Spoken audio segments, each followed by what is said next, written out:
How do I mute my phone?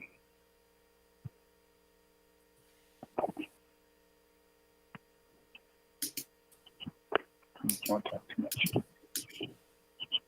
Oh, there you got it right there.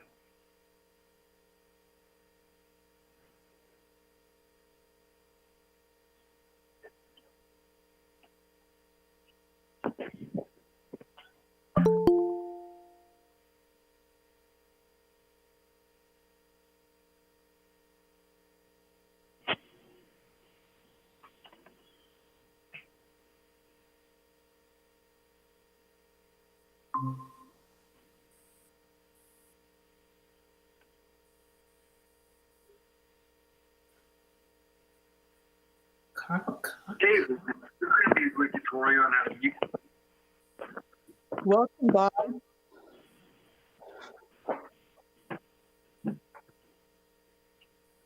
Our new commissioner.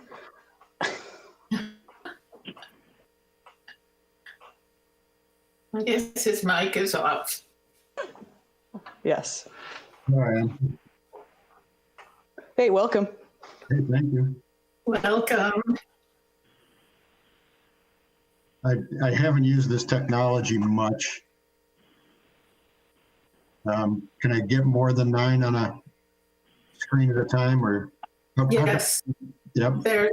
Are you on a Mac? I am not.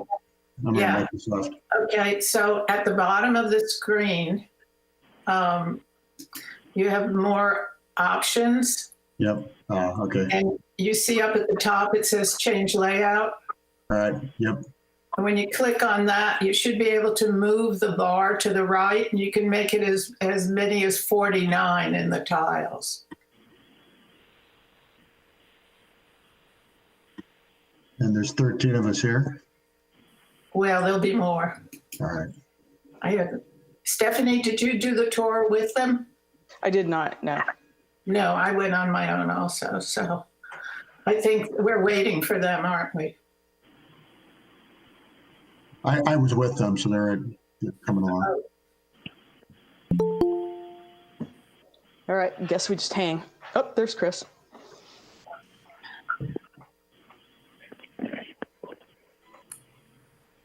Hello. How are we today? Hello, how are you? Happy New Year. Happy New Year. Happy New Year. I miss you guys. I know, it sucks. Yes. It's going to be a while. Months, It's few more gonna be a months. while. It'll get better. Yeah, eventually. Yeah.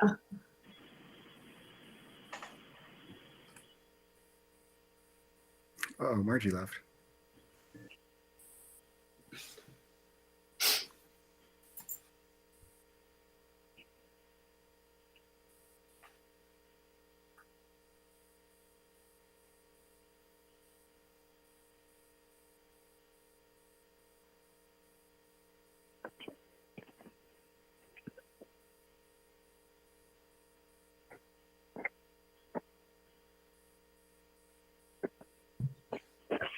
Hi, everybody. This is Ted and Sharon Rashuna. Can you hear us? Yes. Can you see us? Yes. Okay, I'm not used to this Google format. I don't see myself. That's why. Yeah, I've got the same There's a challenge. tab in the upper right-hand corner that you can lock your screen to the main screen. The pin. Hey, what are you using? Are you using a Mac or a PC? I'm using a PC. I'm an old Microsoft guy, so I don't use Google. I use Teams and Zoom, but it's fine. I saw myself initially, but I don't see myself now. I can see all the participants in the right-hand screen, and I see a few of you. I saw Chris for a little bit, but it's fine. Yeah, Chris. As long as you can see us, we're good. So.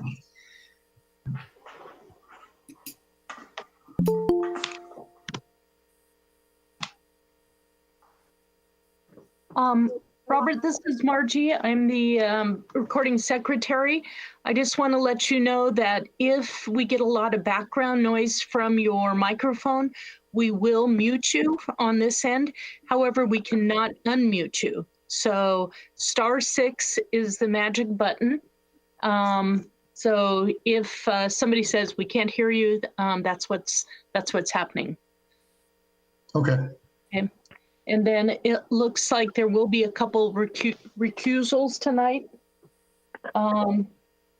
Both Commissioners Bolton and Lehman need to recuse themselves from the OSBT, and Lehman on Real, and I believe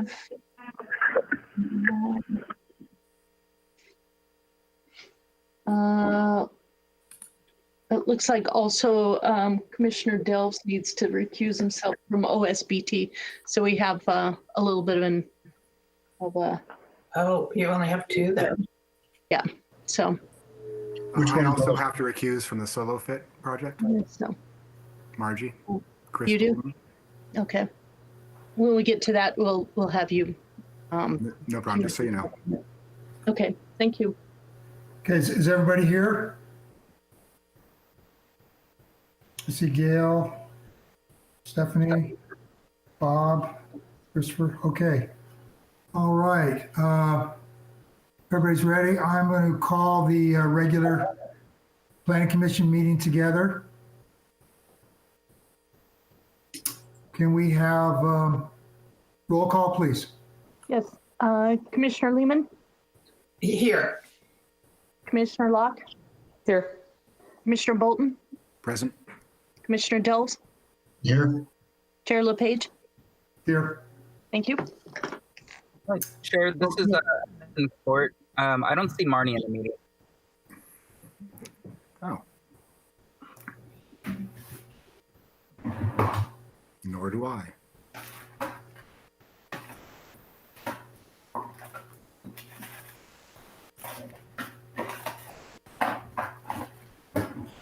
Just give me a minute. I gotta get some headphones on. I can't hear you. I got a bad speaker. 1 minute.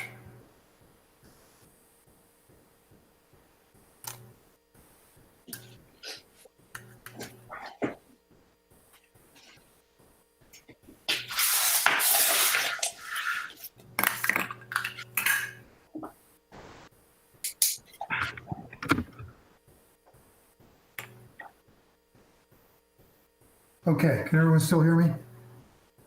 Yes. Evan, what did Evan say? Oh, we don't see Marnie. Okay. We can go on to, I don't think we don't have any extraordinary business tonight, so we can do the public appearances. Members of the public are entitled to speak on matters of municipal concern, not on the agenda during public appearances. Each person's comments should be limited to 3 minutes or rather as established. Matters not appearing on the commission's agenda will not receive action at this meeting, but may be referred to staff for a future meeting. Persons are not required to give their name, but it's helpful. Is there anyone from the public that wants to address the Planning Commission this evening on any matters which are not on our agenda?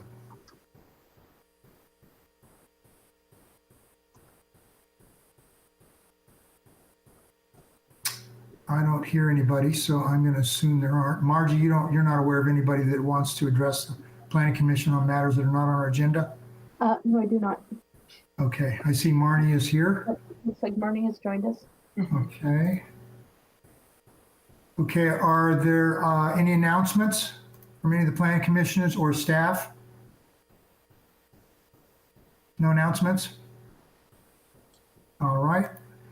Next item on the agenda is the consent agenda. Items on the consent agenda are routine in nature and do not require discussion or independent action. Members of the Planning Commission or the public may ask that any items be considered individually for purposes of commission discussion or public comment.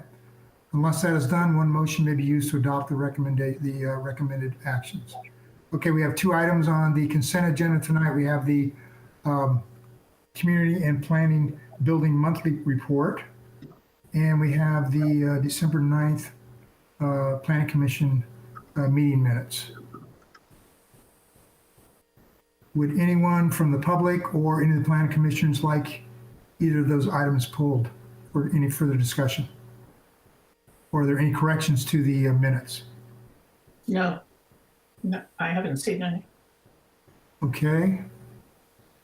I don't hear any members of the public having any questions or requesting any of those items being pulled for discussion. So do we have a motion for both of the consent agenda items? I'll move approval of the consent calendar. I'll second it. And both items on the consent agenda? Yes. Okay, all right. So we have a motion. I assume there's no further discussion. We have roll call, please. Yes, Commissioner Bolton, Yes. Commissioner Dills, Yes. Commissioner Lehman, Yes. Commissioner Locke, Yes. Chair LePage. Yes. Thank you. Okay, the items on the consent agenda have been passed. Okay, the next item on the agenda tonight are our public hearings. And did somebody have something there they want to add? I guess. I believe Okay. Commissioner Bolton is recusing himself. Oh, from the first item on the public agenda, Commissioner Bolton is recusing himself? That is correct. I need to recuse myself from this project. Okay. All right, so the first item on the public hearings tonight is use permit 20348. It's located San Carlos Street, 3 southeast of 5th Avenue. This is consideration of a use permit for, I think it's pronounced Solo Fit, for the establishment of a new exercise and yoga studio with an ancillary use of retail sales of fitness clothing and merchandise. It's located in the first floor commercial space as stated at San Carlos Street. And it is in the service commercial and central commercial zoning districts. Can we have the staff report, please? Thank you, Chair LePage and Planning Commission. So the applicant is proposing to establish a new fitness and yoga studio called Solo Fits in a 1,400 square foot first floor space. The applicant is not proposing any exterior alterations to the business space. Solo Fit will offer appointments for 8 customers at a time who will be provided access to self-serve exercise stations. Let's see there. And then small in-person yoga classes led by an instructor will be offered by appointment for up to 6 participants once per day and 5 times per week. The applicant is also proposing ancillary sales of fitness clothing and merchandise, which will be limited to no more than 10% of the tenant space. Solo Fit is subject to the requirements for personal improvement services in our municipal code, and that would be for businesses located in the central commercial zoning district. And in this district, exercise studios are a conditionally permitted use, which is why this item is before you tonight. The applicant is proposing hours of operation from 5 a.m. to 10 p.m. daily. The applicant will be offering appointment-only customer access provided by a smart lock key code to the facility when the boutique is not staffed. Customer uses will be limited to 30 or 60-minute intervals at 1 or 2 of 8 self-serve exercise stations. Let's see, and then each of the stations measures approximately 50 square feet. A Solo Fit staff member will close and clean the studio at 10 p.m. each evening. The smart lock will not allow any customer access outside the 5 a.m. to 10 p.m. hours of operation. And customers must register for an appointment online for a lock code that can only be used during their appointment time. The municipal code does not set hours of operation unless the use is a dance studio, for which the hours are limited to 9 p.m. or if the use is located within 300 feet of a single-family residential zoning district. So this business is not classified as a dance studio and is not located within 300 feet of a single-family residential zoning district, and therefore is not required to restrict its hours unless the commission finds that the business will negatively impact surrounding uses. The second floor unit above the fitness studio is occupied by the second floor of Gallery Milmar, and so it's a publicly accessible art gallery open during normal business hours, and so the early and late hours are not likely to disturb the other tenants. The only other apartment units on the property are located at the rear on the upper floor on the adjacent building, and are not likely to be impacted by the proposed use. Furthermore, staff has not received any concerns from neighboring business owners or residents, and staff is supportive of the proposed hours of operation. However, if the commission is concerned about the noise from the exercise studio and vehicle traffic beginning at 5 a.m. And lasting till 10 p.m., the commission can require that the hours of operation be limited. In regard to the proposed playing of music, the municipal code requires an acoustical analysis for dance studios, but does not set particular requirements for fitness studios. The proposed fitness and yoga studio is a less intense use than a dance studio, and dance studios often play loud music in association with instructor-led classes. SoloFit is proposing a low-noise, peaceful environment during both normal operating hours and yoga classes, and will play light, relaxing music in the background at a low volume. Users are expected to have their own headphones if they want to listen to their own music, according to the owners. So staff has drafted condition of approval number 3, requiring that the music played within the tenant space be confined within the tenant's leased premise. Let's see, and then the applicant is also proposing an ancillary use. So the municipal code allows each business to have an ancillary use occupying 10% of the floor area and 10% of the window area. And the applicant is proposing to sell branded T-shirts, yoga clothing, and water bottles. The retail area will consist of a small rack that complies with this requirement, and a small retail clothing display in the front window. So staff is supportive of this proposal. And so staff recommends that the commission adopt a resolution approving use permits UP 20348 for SoloFit for the establishment of a new fitness and yoga studio in a first floor commercial space. And that concludes my presentation, and I'd be happy to answer any questions. Questions for staff? Not right now. No questions from any of the commissioners? Okay, thank you, Catherine. Would the applicant like to address the planning commission regarding this application? I think between Sharon and myself, that was relatively explanatory enough for us. I don't know if you have any additional questions, but I think that sounded good. Sounded pretty good. It's pretty much what we're looking for. Okay, are there any questions for the applicant from the commissioners?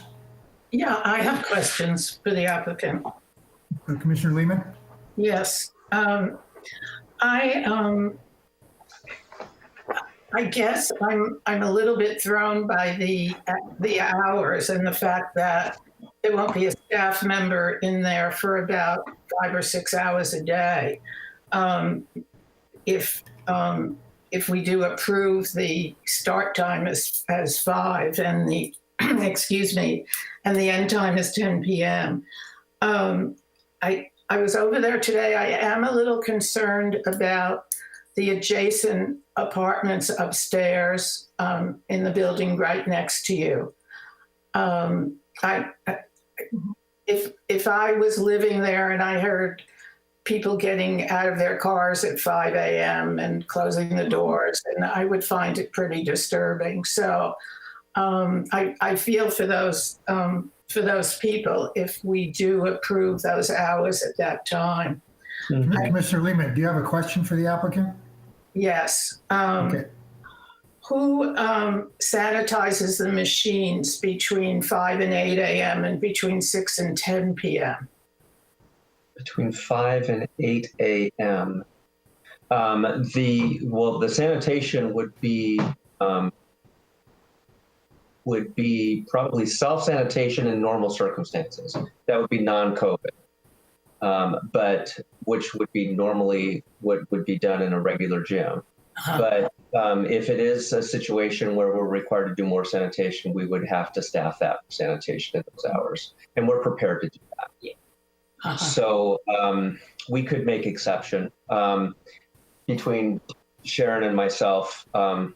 she's the night person and I'm the morning person, to be honest with you. So we're up those hours anyway. but so the reality is that I most likely will be there from 4 a.m. on, and she will most likely be there up until 10 p.m. So that is the reality. But the vision of it, it would be more like the model that Sharon has worked in the past, which is a self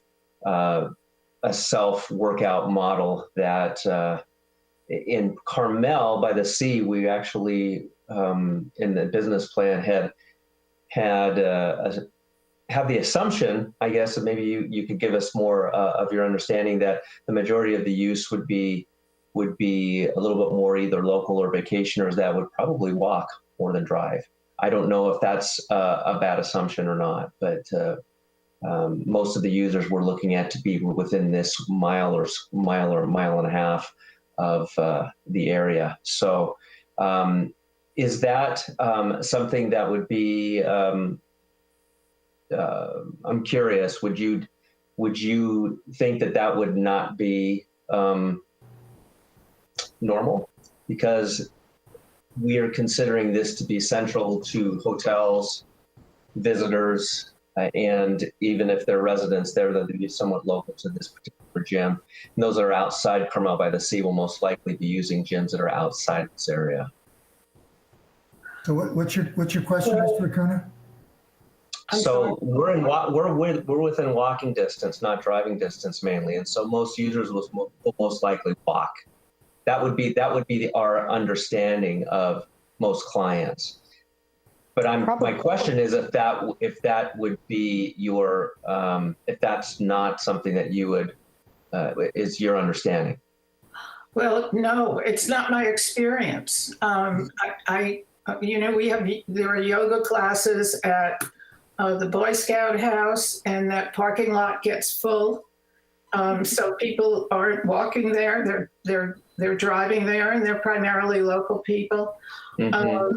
I find, especially with your hours, that people will be driving. At 5 a.m., at 6 a.m., it's dark, and after 5:30 or at this time of year, it starts to get a little lighter. But a lot of the year, there are 5 hours from 5 to 10 p.m. where it's dark. Mm-hmm. And if people are going on their own, they probably don't want to walk in the dark. So,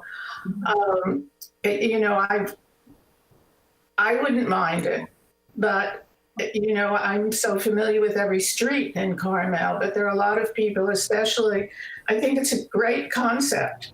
But I think your assumption is not correct. So, okay. So we'll be trying.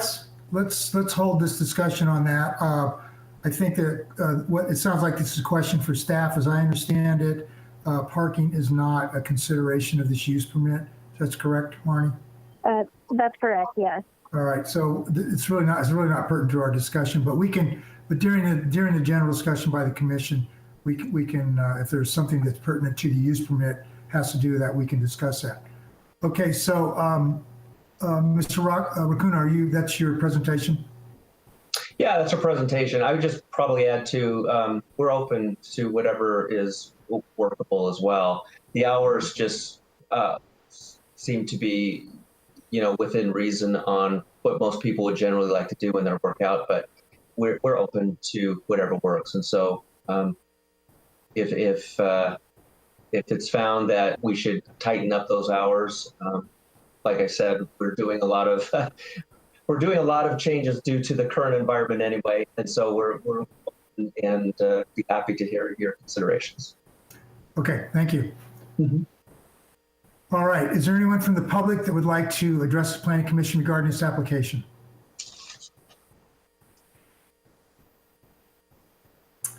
I don't hear anybody.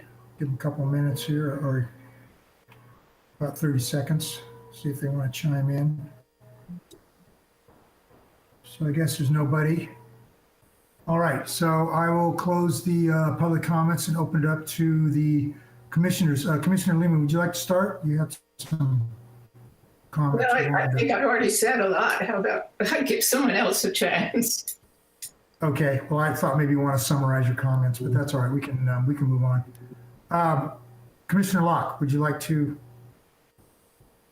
Sure. your comments on this application? Yeah, the first question I have is actually to Marnie, and that is the garbage service is restricted to not starting garbage pickup until 5 or 6 p.m. Is that correct? Or 6 a.m. Sorry.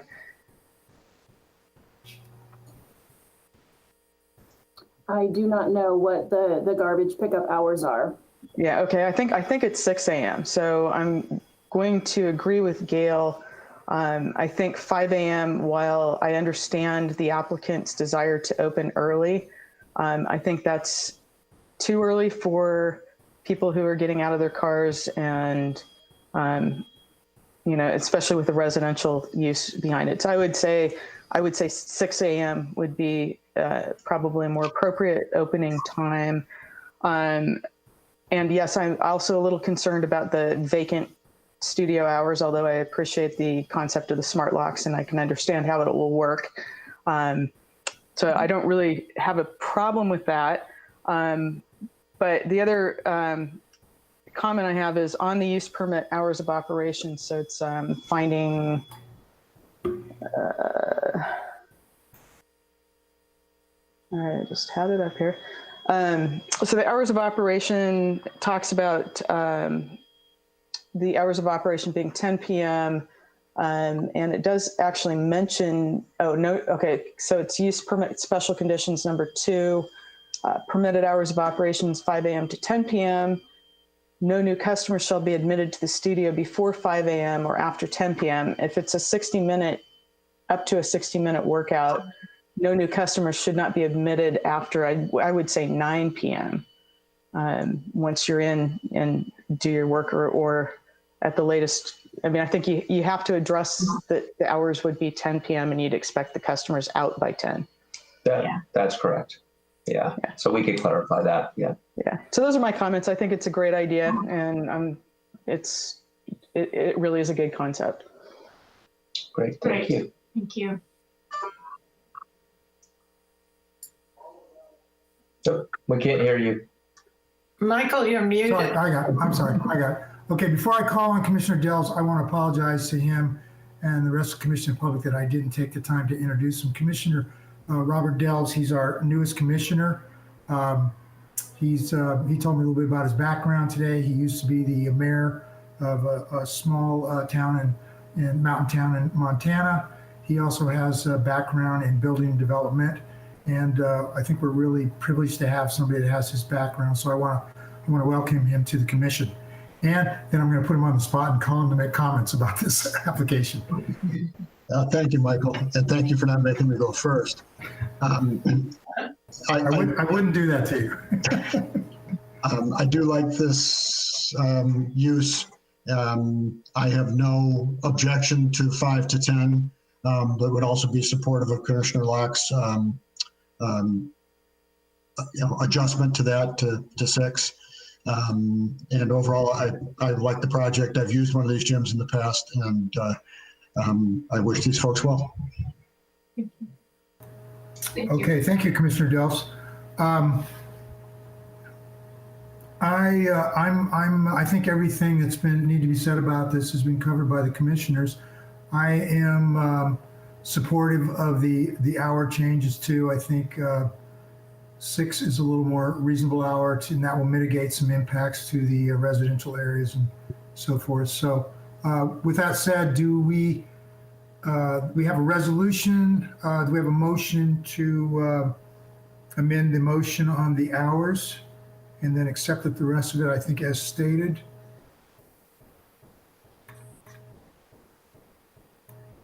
I'm just opening the resolution up.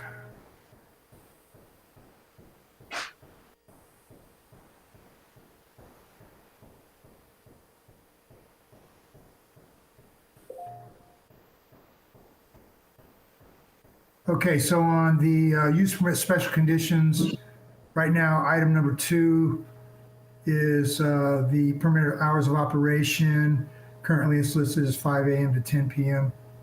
So do we have a motion to amend that? I'll do it if you'd like. Thanks, Gail. Sorry, I was trying to get to my. No, that's okay. So in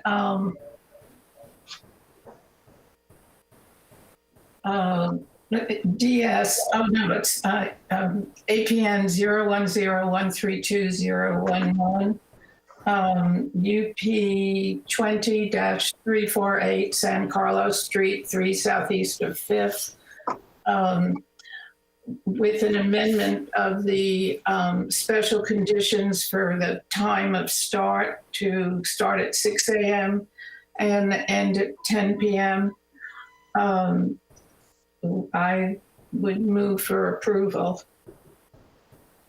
Okay, we have a motion to approve the resolution as presented by staff with the amendment to the special conditions that the permitted hours should be from 6 a.m.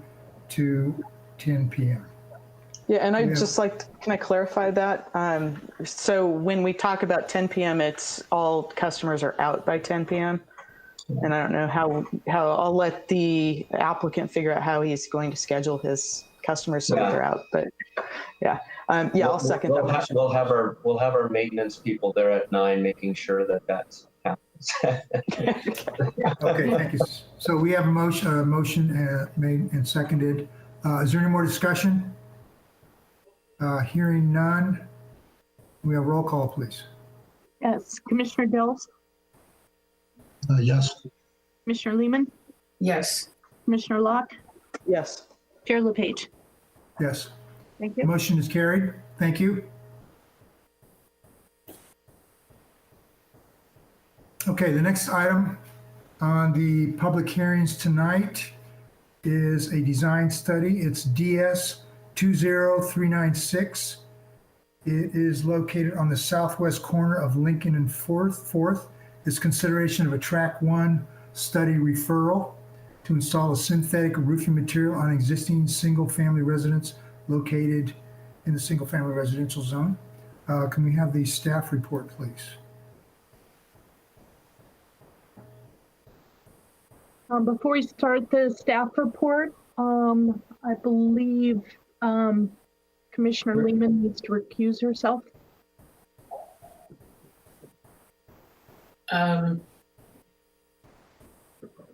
I thought it was Commissioner Bolton.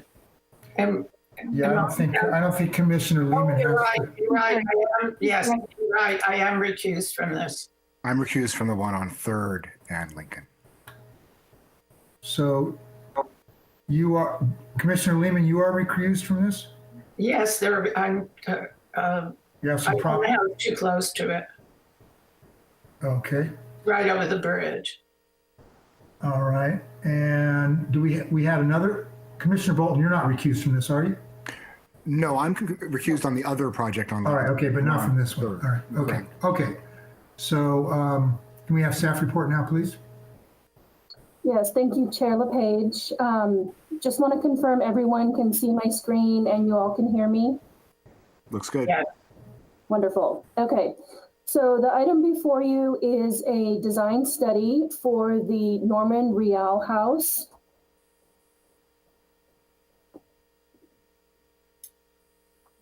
So this is a historic residence located at the southwest corner of Lincoln and 4th.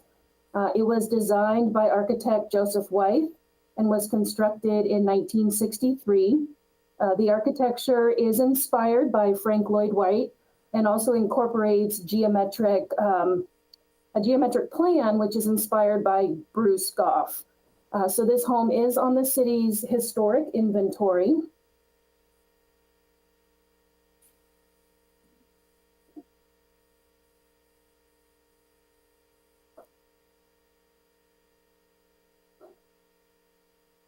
So the project is located on irregular shaped lot. The location of the house is well screened from 4th Avenue and Lincoln Street. There's a tall fence in the front yard and a lot of mature vegetation, which really effectively screens this house from view from the right of way.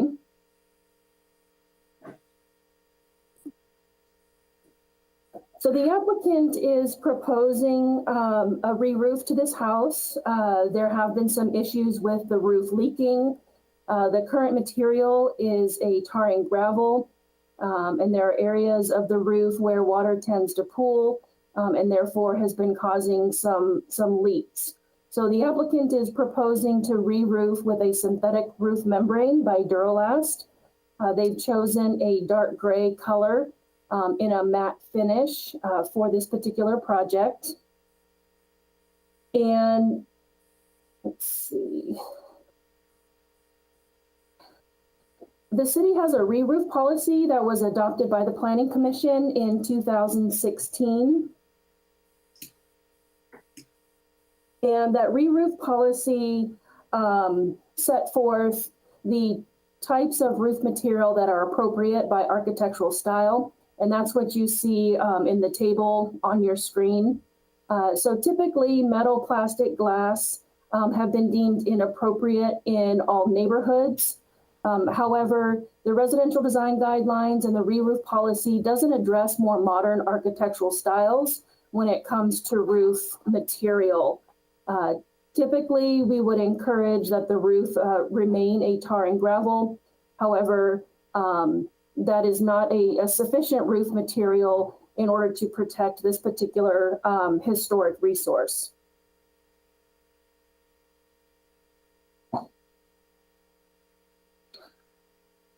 So staff is recommending that the Planning Commission adopt a resolution approving the use of this synthetic roof material. And the basis for the recommendation is twofold.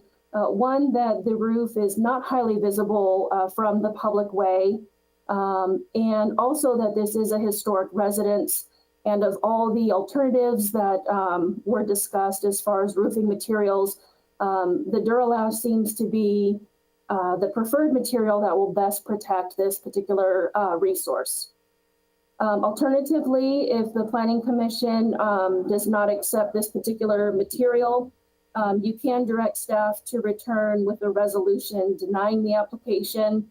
That would create an opportunity for the applicant to appeal the decision if they so choose, or we can certainly discuss alternative materials with the applicant as well. So with us this evening, we have Charles Frost from Charles Frost Roofing. He is the applicant for this project. And we also have a representative from Duralast that can answer any questions that you might have about this particular product. And that concludes my presentation. I'm happy to answer any questions. Questions for staff, commissioners? No questions. Marnie, I had one question. When we were out on the site today, the manufacturer's rep was there and he had a sample of a photo finish ballast type membrane, or it looked like if you had gravel ballast on a built up roof. Was there ever any discussion about that with the applicant? So we had quite an extensive discussion about actually doing a ballasted roof. And then ultimately determined that the weight of the rock was not feasible because the existing roof structure just simply can't hold that load. We did talk briefly about this particular option where you can sort of have a picture overlaying on the membrane to have that rock look to it. Without the actual texture, it seemed a little bit too faux, in my opinion. So I didn't really feel like it was the best choice. The matte gray, which would just really kind of blend into the background, seemed to work okay. Okay, thank you. Is there any other questions for staff? Okay, all right. Would the applicant like to address the Planning Commission regarding this application? Thank you very much. First, my name is Charlie Frost, Charles Frost Roofing. I would like to thank you guys for taking your time to hear us out on this. I've been talking to the property owner, Mr. Real, since about May, I guess, to re-roof the house. It leaks horribly. The tenant's not happy. The owner's not happy. They want a new roof. we would have problems with a tar and gravel roof because the manufacturers will not warrant a thing. They recommend against using a tar and gravel or an asphalt roof when there's not sufficient drainage. Duralast, we've used Duralast for about 30 years, and they will stand behind their material when there's ponding water. I think it's about the best option on this house other than some kind of roof coating. I'm sorry, somebody's interrupted me for a moment. Do you guys have any questions of me? Any questions for the applicant's representative? I don't hear anybody. It doesn't seem to be there's any questions. Do you, are you completed your presentation, Mr. Frost?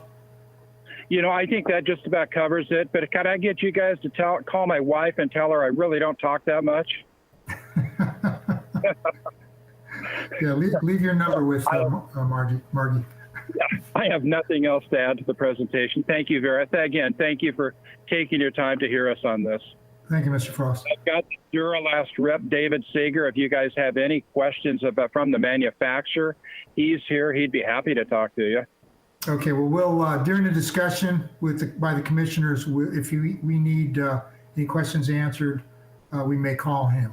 But for now, we'll move to the let the public weigh in on this. If there is anyone here from the public that would like to, are there any members from the public that would like to address the Planning Commission on this application tonight?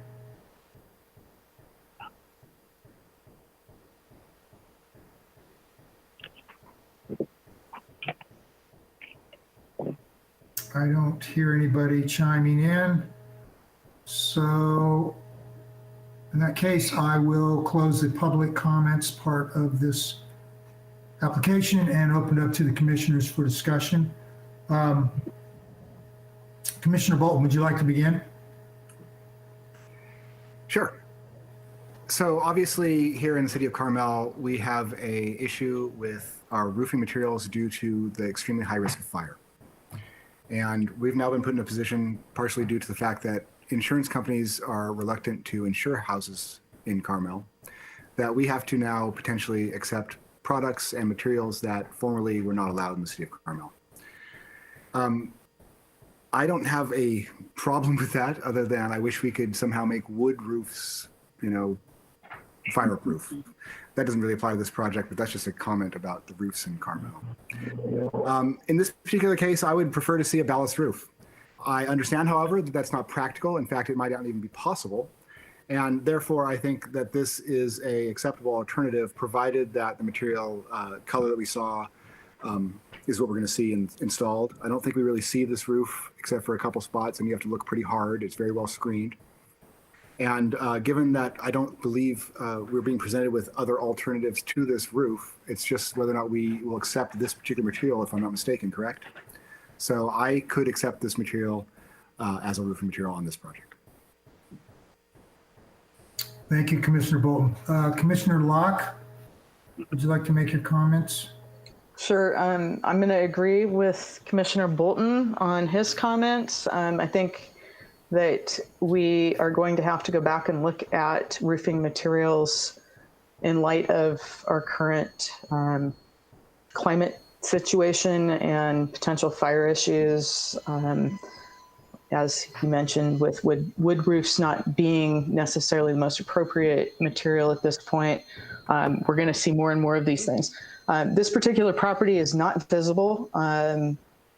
In fact, I'm very surprised when I really looked at this. I walk by it all the time, and it's so well hidden behind the bushes and whatnot. I think that this is appropriate in this case to maintain one of our historic resources. So I support it. Thank you, Commissioner Locke. Commissioner Delves, would you like to make some comments about this application? Yeah, so interestingly, my previous public service was, as you mentioned, in a small mountain town ski resort, actually in Southwest Colorado, and dealing with similar issues of trying to change our position on roofing materials and a lot of other things because of fire risk. On top of that, in that particular location, 300 inches of snow a year, and frozen precipitation almost every month of the year, and just pretty drastic changes in temperature on any given period. And we went to materials like this 5 or 10 years ago, especially on flat roofs or low pitched roofs, and the experience has been quite good there. So with that as some background, I think this is a great choice. Okay, thank you, Commissioner Dels.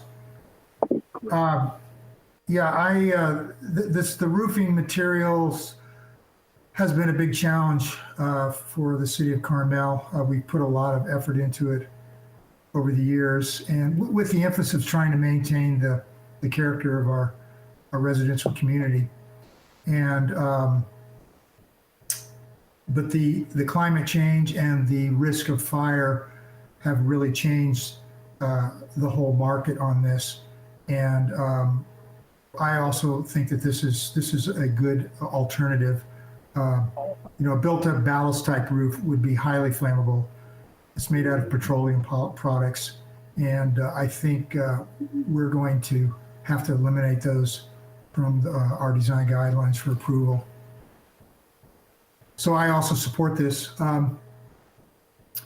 Without any further discussion, can we have a motion to accept the resolution?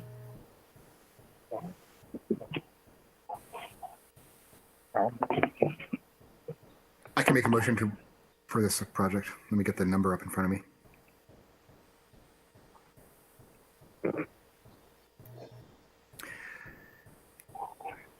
All right, let's see here. This is number 4, correct? All right, I move we approve DS 20-396, southwest corner, Lincoln and 4th, and accept the alternate roofing material. Is there anything else I need to say on that? I don't think so. You're just going to accept the resolution as I'm just presented by accepting that staff. as filed. Yeah, exactly. Okay, you're going to accept No the alteration. resolution as by staff. I'm looking at it now. Standard conditions of approval.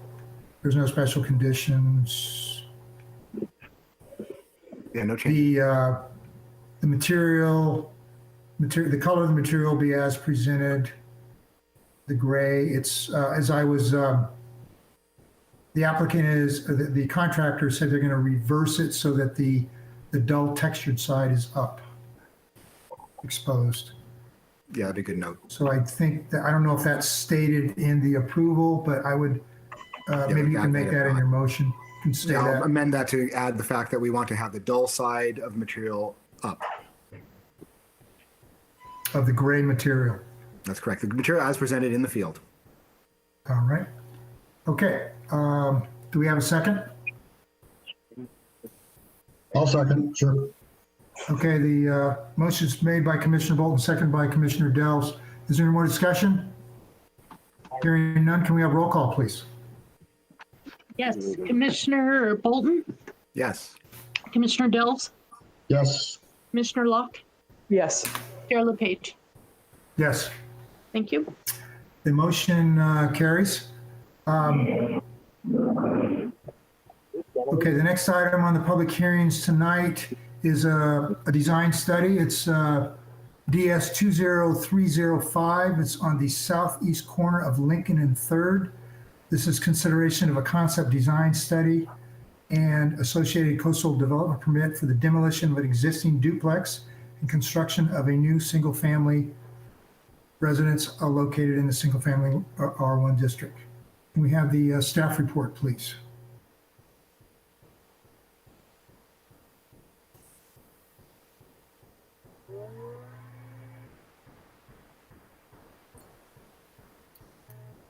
Margie, can you go over the recusals for this project as well?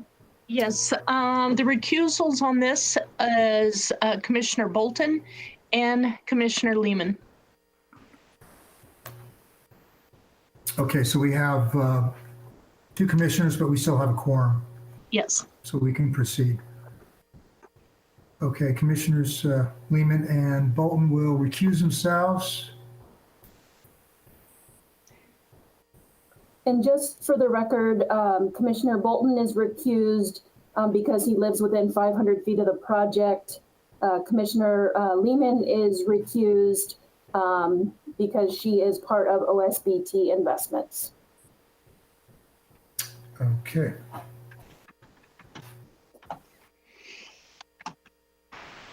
And with that, I will start my presentation. So before you this afternoon is a concept design study and associated coastal development permit. This is for the demolition of an existing duplex and the construction of a new single-family dwelling. The project site is a 4,000 square foot lot. It's located at the southeast corner of Lincoln and 3rd Street. Historic determination was prepared and the property is ineligible. That determination was issued in October of 2020.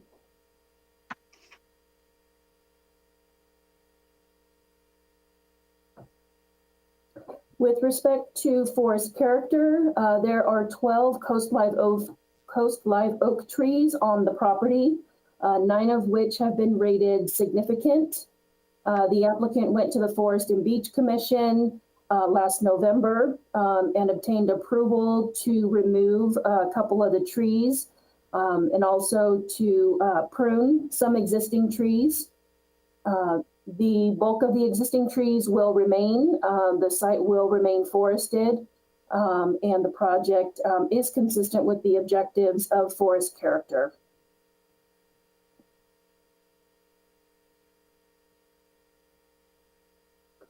So this project is a corner lot, so it only shares 2 of the 4 property lines with adjacent neighbors.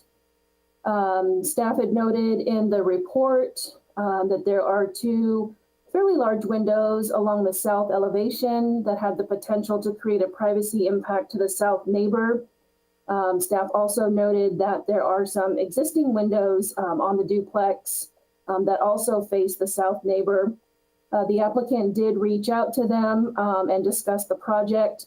The south neighbor is in full support and has not asked for any modifications or identified any concerns. And there are also, the staff has not identified any view impacts as a result of this project either.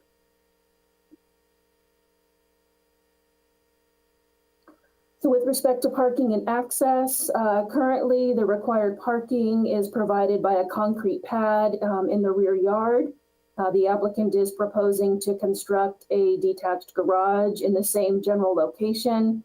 This will preserve the driveway in its current location, which is something that the residential design guidelines encourage. The garage is about 12.5 feet from the property line along 3rd Avenue, which is where you see the red arrow. It is located within the rear yard setback, but it meets the requirements for structures in the setback. It also meets the minimum requirements for 10 by 20 for a garage. So the project does meet all the requirements for parking and access.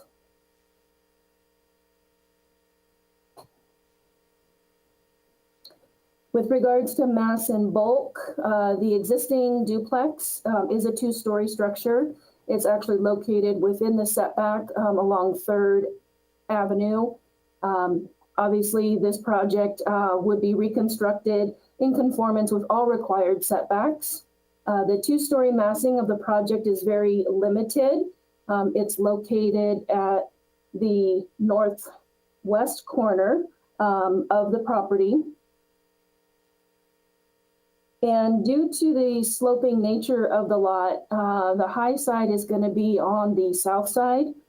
So the red line that you see on your screen, that's a location that staff had some concerns that the plate and the ridge height might slightly exceed what is allowed. So one of the special conditions is to provide some elevation points just to confirm the project is consistent with all plate and ridge heights throughout. Just this happens to be the low side of the lot where the house would be the tallest. So we will confirm that before final details review.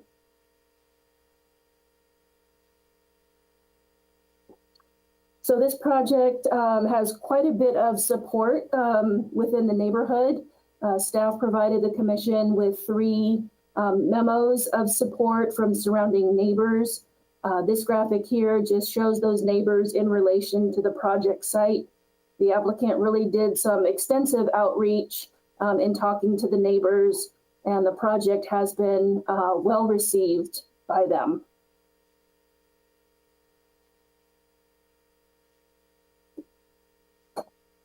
The applicant has also prepared this 3D video, and so I'm going to attempt to play this and hope that the technology works in my favor.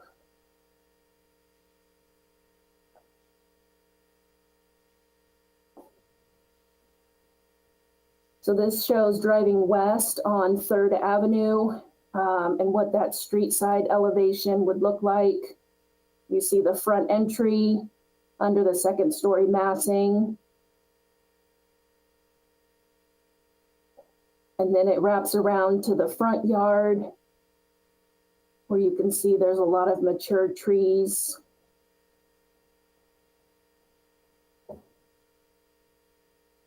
And the existing duplex has a 2nd story deck on that south elevation, and the applicant is retaining that amenity as part of the new design. Sorry.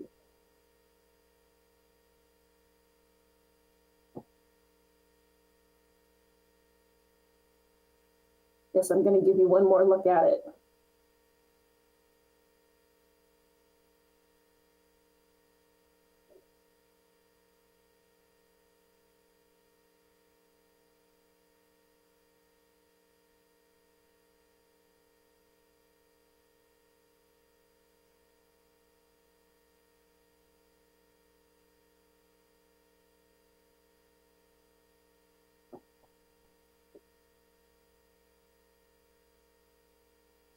Sorry, there we go. Okay.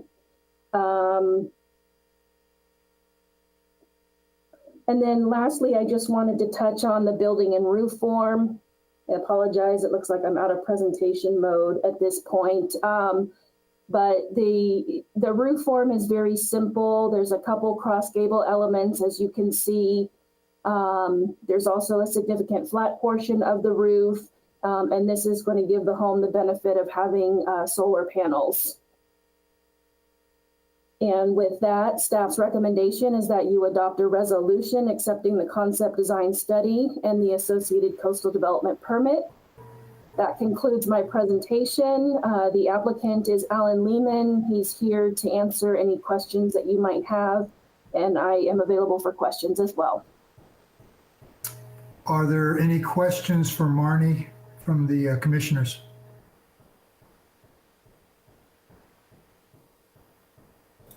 Okay, I don't hear any. So I will ask the applicant to make their presentation to us tonight. Hello, commissioners, can you hear me? Yes. Thanks for taking the time to do this job every month, or well, a lot more so. I know you guys don't just spend an afternoon on this. And welcome to our new commissioner, to Carmel. So what the overall goal with siting the house with this lot was in studying the lot and looking at the neighbor that is to the east, and then also to the south, the adjacent properties. The 2nd story portion moves away from both of them. The neighbor to the south has a 2nd story portion of their house that is more to the east. And so one of the goals with this was to create a variety of forms so that the larger massing of the 2nd story was leaving more open space in the general area. And also definitely away from the neighbor to the east, which their house sits very low on a site that slopes downwards towards a canyon. or towards a downhill portion of their lot. And so I certainly didn't want to move the second story towards them and tower over that building and kind of loom over them at all. So that's kind of a general aspect of how I started studying the site for how to set up the overall sculpture of the project, trying to retain both moving the house into kind of a modern farmhouse element, but keep away from stark modernism, so that the house has some classic elements like the cross gable and use of the stone, use the stone as a more rectangular element on the 3rd Avenue side to kind of clarify that that's a different type of space for the house, because that's where the stair and entry are located. Just keep a pleasant mix of materials to stay within the vernacular of the surrounding neighbors and Carmel in general. We're proposing a zinc roof to have nice, simple, natural materials that will age as the house does. And that's the most of what the project contains. Alan, are you complete with your presentation? Yes. Okay, are there any questions for Alan regarding this application design? I don't see any.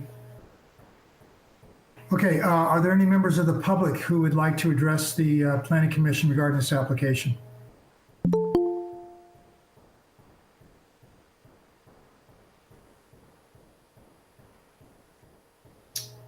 Is Mr. Cox, did he want to, I guess he's not speaking on this particular application.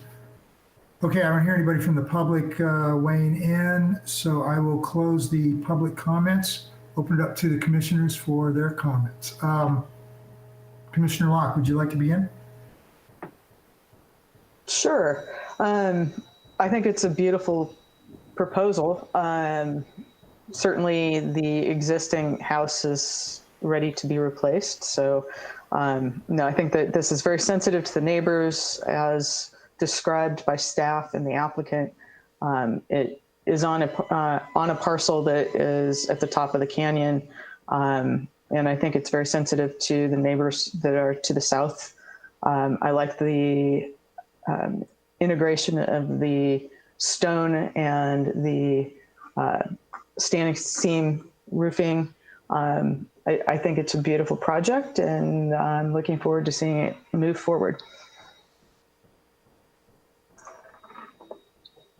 Thank you, Commissioner Locke. Commissioner Dells, would you like to make some comments? I really have nothing to add. I think it's a really, really pretty, beautiful project, and a huge upgrade for the neighborhood. Look forward to seeing it go up. Thanks. Thank you, Commissioner Dells. Yes, I think this is a very good example of adapting and connecting modern architecture to our community. As a lot of you know, we don't have a lot of language in our design guidelines to address modern and contemporary architecture. And sometimes that presents a challenge for the commission. But I think Mr. Lehman has really done a great job on this. And I also want to compliment Mr. Lehman, the fact that he reached out to all the neighbors. I don't think I've ever seen an application, especially on a 2-story, where we've seen this many letters of support. So I think that needs to be acknowledged, that Mr. Lehman did a really excellent job with this project and reaching out to the neighbors. And he's done an excellent job on creating a project here, which it is a modern house, but it has a lot of connections to our community.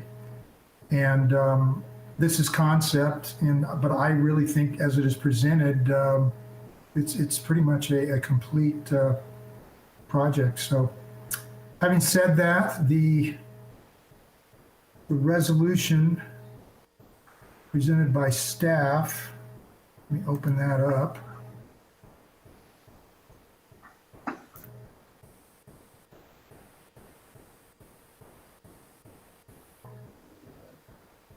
Okay, and the resolution presented by staff of their findings. The recommendations for draft conditions are tree removal mitigation, 1, tree protection measures, materials stored, pretty much standard language. There's a lot of language about protection of root systems. And I encourage Mr. Lehman to read that carefully, make sure that he knows about that. Yeah, there's only the only thing that came up was the ridge height. Staff is going to confirm that those are within the standard ridge and plate heights. I'm assuming that Mr. Lehman is okay with that. That's not going to cause a significant change to the project. Alan, can you comment on that? Yes, I am. I did send some clarification, and I believe as drawn, the project will comply.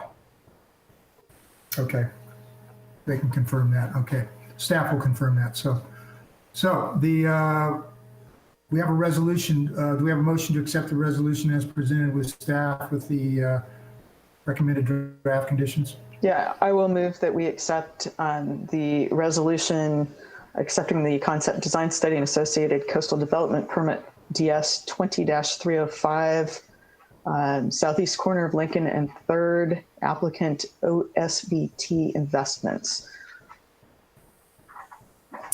Commissioner Dells, would you like to second that application? I second.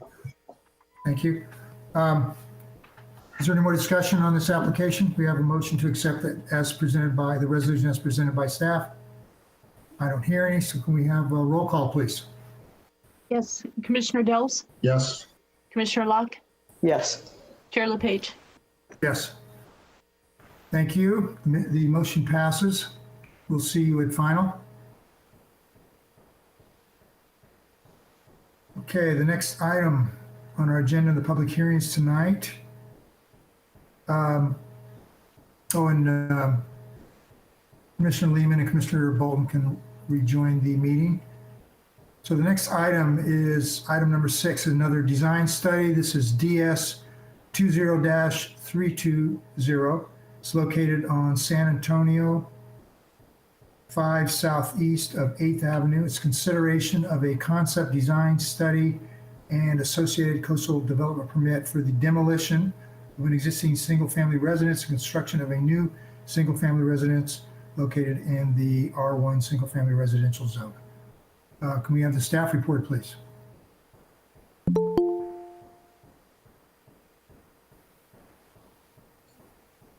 Thank you, Chair LePage.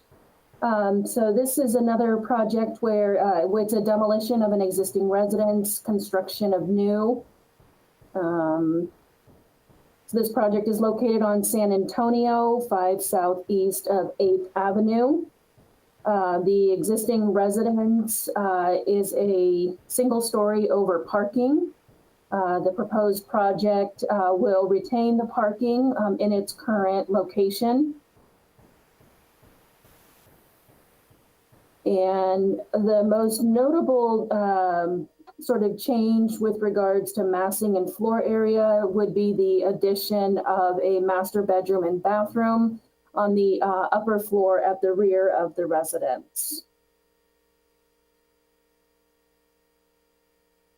So staff evaluated the project for view and privacy impacts. The project does not create any view impacts to any of the neighboring properties. The applicant reached out to the east neighbor who is supportive of the project and submitted correspondence that has been shared with the Planning Commission expressing their support. Their only request was that the 2 bathroom windows on the upper floor at the rear of the house be opaque, just to maintain privacy between the 2 properties. The east neighbor does have a deck that they like to use frequently, and their property sits up above the project site, so looks down. So that is their only request. Otherwise, they are in full support.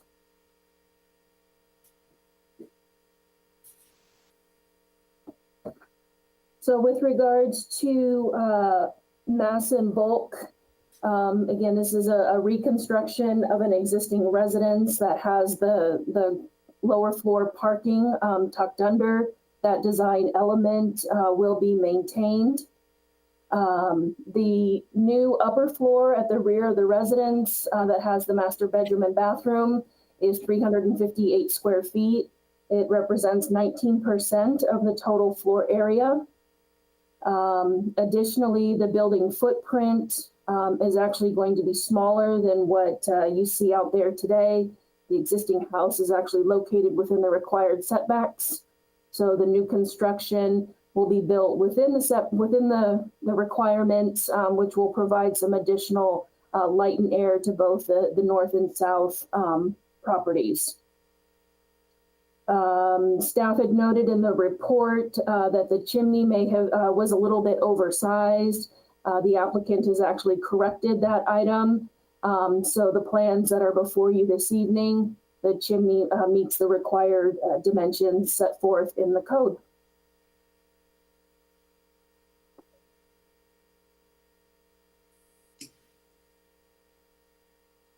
So with regards to building and roof form, pretty simple project. The roof pitch is predominantly 6 and 12. There are some lower roof pitch elements. The way that the roof is broken up, it's very modest, non-intrusive. It fits well within the neighborhood and the context of the site. And with that, staff's recommendation is that the commission adopt a resolution accepting the concept design study and associated coastal development permit. The applicant for this project is Craig Holdren of Holdren & Litsky Architecture, and the applicants are Amir and Elmira Salehi. And that concludes my presentation. Are there any questions for staff from the commissioners? Not for me. Okay, I don't hear anyone. Would the applicant like to address the planning commission?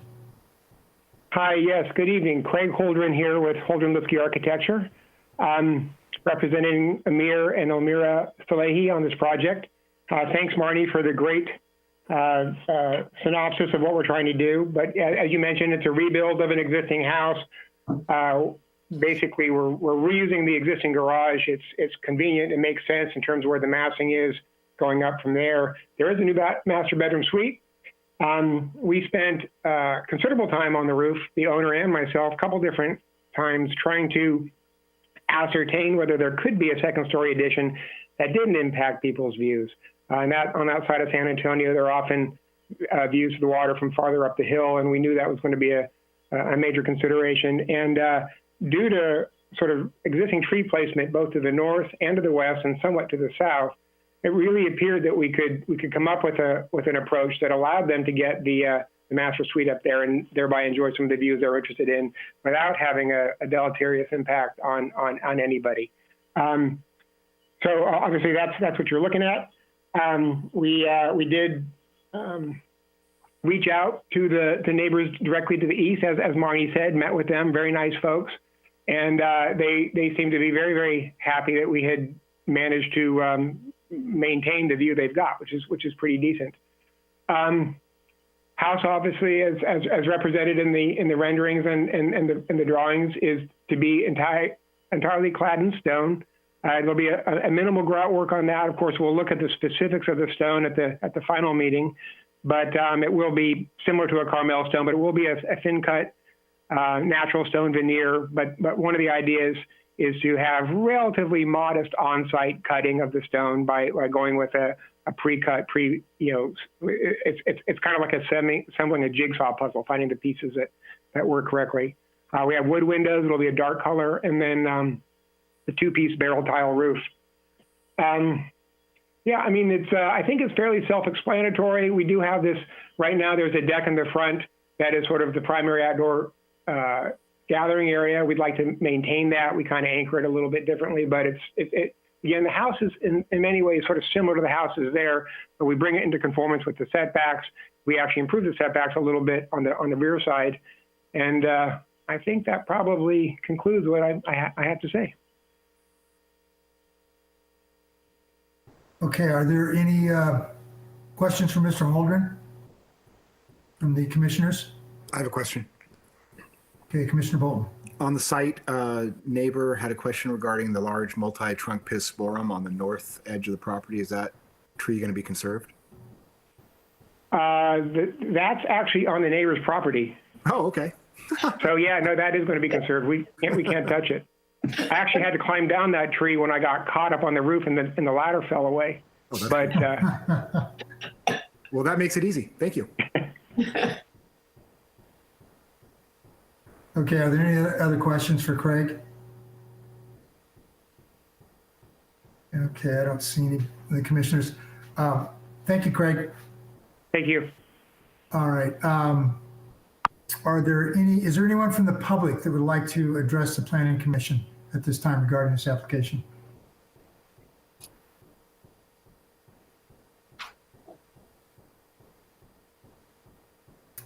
I don't see anybody unmuting, so I will assume that there isn't. And I will close the public comments on this application, open up to the commissioners. Commissioner Lehman, would you like to begin? I think I saw Carl Cox had his hand up. Oh, I'm sorry. Thank you. Thank you, Commissioner Joseph. Mr. Cox, are you there?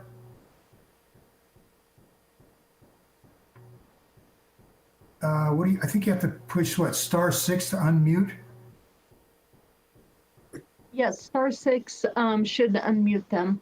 Or if they scroll to the bottom of their screen, there should be a little microphone that they can unmute themselves also.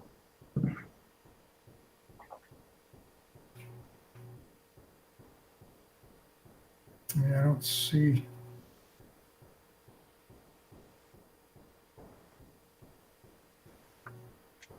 Well, if he's having technical difficulties, we can allow him to make his comments later in this. So, Commissioner Lehman, if you'd like to begin, you can go ahead. Sure. I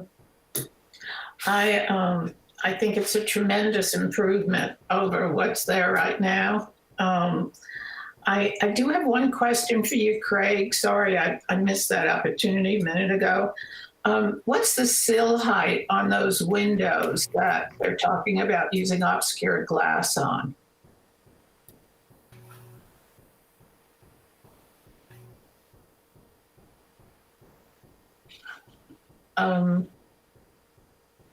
Is Craig still there with us? Maybe the planner knows or can let us know. I do not know what the sill height is for those two bathroom windows. Craig, if you're still on the call, maybe *6 to unmute.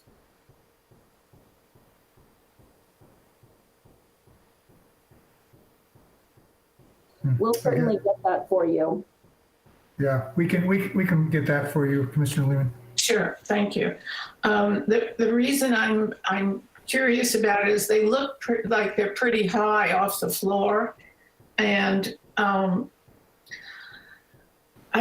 not to disparage a business, but they do have that kind of Motel 6 quality to them when they're opaqued, and I wonder if they could just have the natural. Hi, Craig Holdren here. Sorry about that. Have I mentioned recently that I hate technology? I managed to scramble that up pretty completely. So I apologize, but to answer your question, Commissioner Lehman, that those are set at 3.6. So for sill height. It's 42 inches. Actually, the sill height, that's right. Yeah. And I mean, we have about a 6-foot plate upstairs. It's a low plate. It's kind of a garret type attic. And, you know, what I actually talked to the neighbors about, and they seemed responsive to the idea, was if we actually just did clouded glass or occluded glass on the bottom 2/3, it would be nice to have a strip of unencumbered glass at the very top of the space, just to sort of see the skyline. But yeah, we agree. Those probably do need to be frosted or some such. Uh-huh. Is there a possibility, this comes up a lot, I know, is there a possibility that the neighbors could work out some sort of interior window treatment to the satisfaction of the next door neighbor?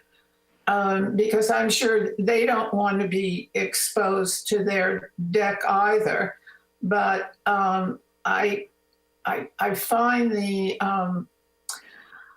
I think it diminishes. It's a beautiful house. It's a quality house. It's all stone. I find these opaque windows, the opaque glass takes away from the elegance of the house. So I wonder if they can think in terms of some sort of window treatment that would be acceptable to the neighbor. Well, I mean, we're certainly open to that. I can't speak to the neighbor, but our thought was if the lower 2/3 of the glass was frosted or occluded, that would still. I mean, I agree with you that it's preferable to have that reed-like glass. But nobody but these neighbors really sees these windows. So in this particular case, I don't think it's a great concern. But again, if we could keep the clear glass at the top, I think that would almost look like there was an up-down shade from inside that was partly elevated, but you still had that piece of clear glass at the top. I think it could work out well. This is concept now, isn't it? Correct. Yeah. So perhaps if you could come to an agreement with the neighbor on between now and your final, you can eliminate the opaque glass. Well, we'll certainly take that up with them, but of course, our concern is going to be getting something that they can live with and that they like. Of course, yes. Okay. Well, thank you. Otherwise, I think it's a great project. I think it's an elegant home, and it will be a great addition to the street as well. So. Perfect. Thank you so much. Thank you, Greg. Is that all your comments, Commissioner Lehman? That's it. Okay, thank you. Commissioner Locke, would you like to make some comments? Yeah, I don't really have anything else to add to that. I agree with the previous discussion. So thank you. It's nice.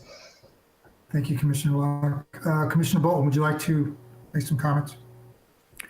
Yeah, I just want to say that I agree with the staff report. The chimney change is welcome, but I don't have any objection to this project. It looks like a nice house. Thank you, Commissioner Bolton. Commissioner Dells, would you like to make some comments? Again, nothing really to add. I think it's a great project. Again, an upgrade for the neighborhood. On the opaque windows, having been through that here at my own house in the last couple of years, I have no strong opinion. I think they are effective for that particular challenge of where it's I believe the neighbor who wants certainty for a long time that no one will be looking out of those windows down onto them. And that if you go with window treatments, there's no certainty. It's harder for them to achieve certainty. So I certainly understand why they're asking for it. And what I learned myself is that there are many degrees of opaqueness.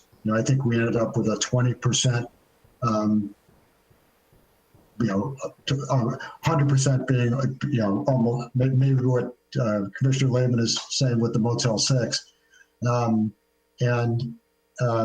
that if you go into a lower level of obscurement, that the windows can actually look fine. I don't love them, but I think they'd be fine. I would not make it a condition of final approval personally. That's all I have. Thank you, Commissioner Dels. Yeah, I'm pretty much in agreement with the overall opinion of the commission here. With regards to the obscured glass in the windows, I think Commissioner Dell's comments are very insightful, and I think that the idea of certainty on the neighbor's part is what that addresses. There are different types of obscured glass. Some of it's decorative. There's a decorative one, I think it's called watermark or something, which may go well with this particular traditional design. But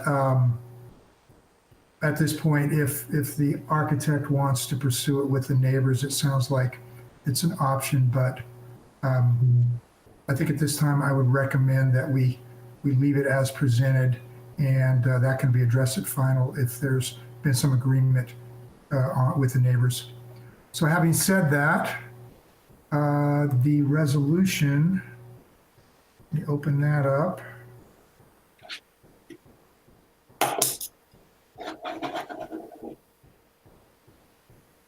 So the resolution as presented by staff, the draft conditions are number one regarding trees, protection. I want to just emphasize that the architect make themselves aware of the more in-depth instructions on tree protections that we are including now.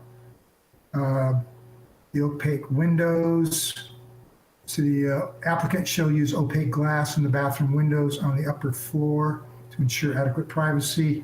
One of the commission may want to add the suggestion of the applicant, the architect, to have clear glass at the top of those windows. I'll leave that up to whoever makes the motion.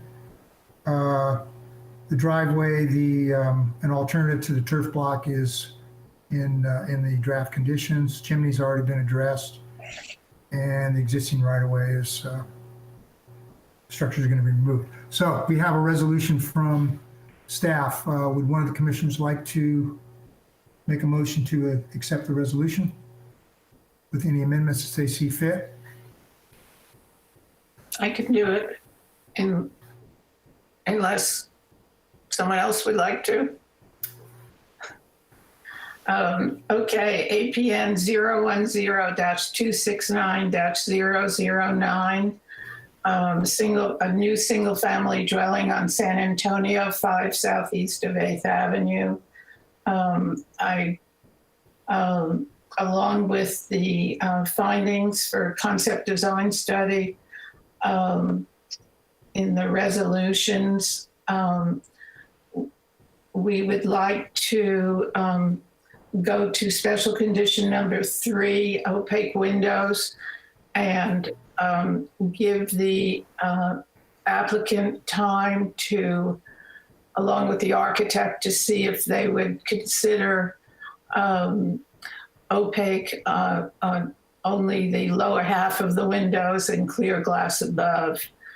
And other than that, I would move for approval. Okay, we have a second? I'll second. Okay, the motion has been made and seconded that we'll accept the resolution as presented by staff with the one amendment that the opaque glass shall be in the lower half of the window and clear glass will be allowed in the top.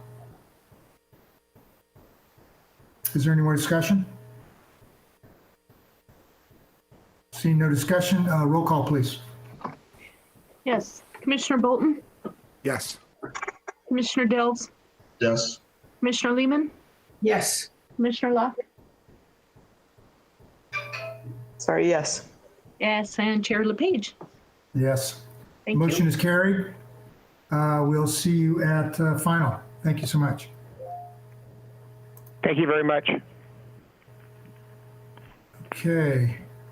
The next item on the public hearing section of our agenda tonight is item number 7. This is an appeal. and it is APP 20-379. It is located at Monteverdi 4 southwest of 8th Avenue. This is consideration of an appeal of a design review DR 20107 application for the installation of new Americans with Disability Act ADA exit ramps located on the north and south sides of the exterior of the existing theater and associated improvements to accommodate new ramps. The theater is the Golden Bough, of course, and the theater is located in the A1 zoning district. Can we have the staff report, please?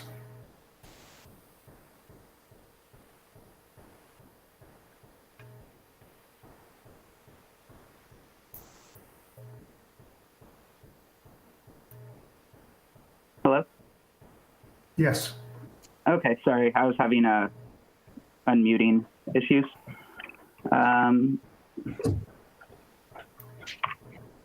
All right. On May 18th, 2020, the city received a design review application for new ADA exit ramps located on the north and south sides of the Golden Bough Theater.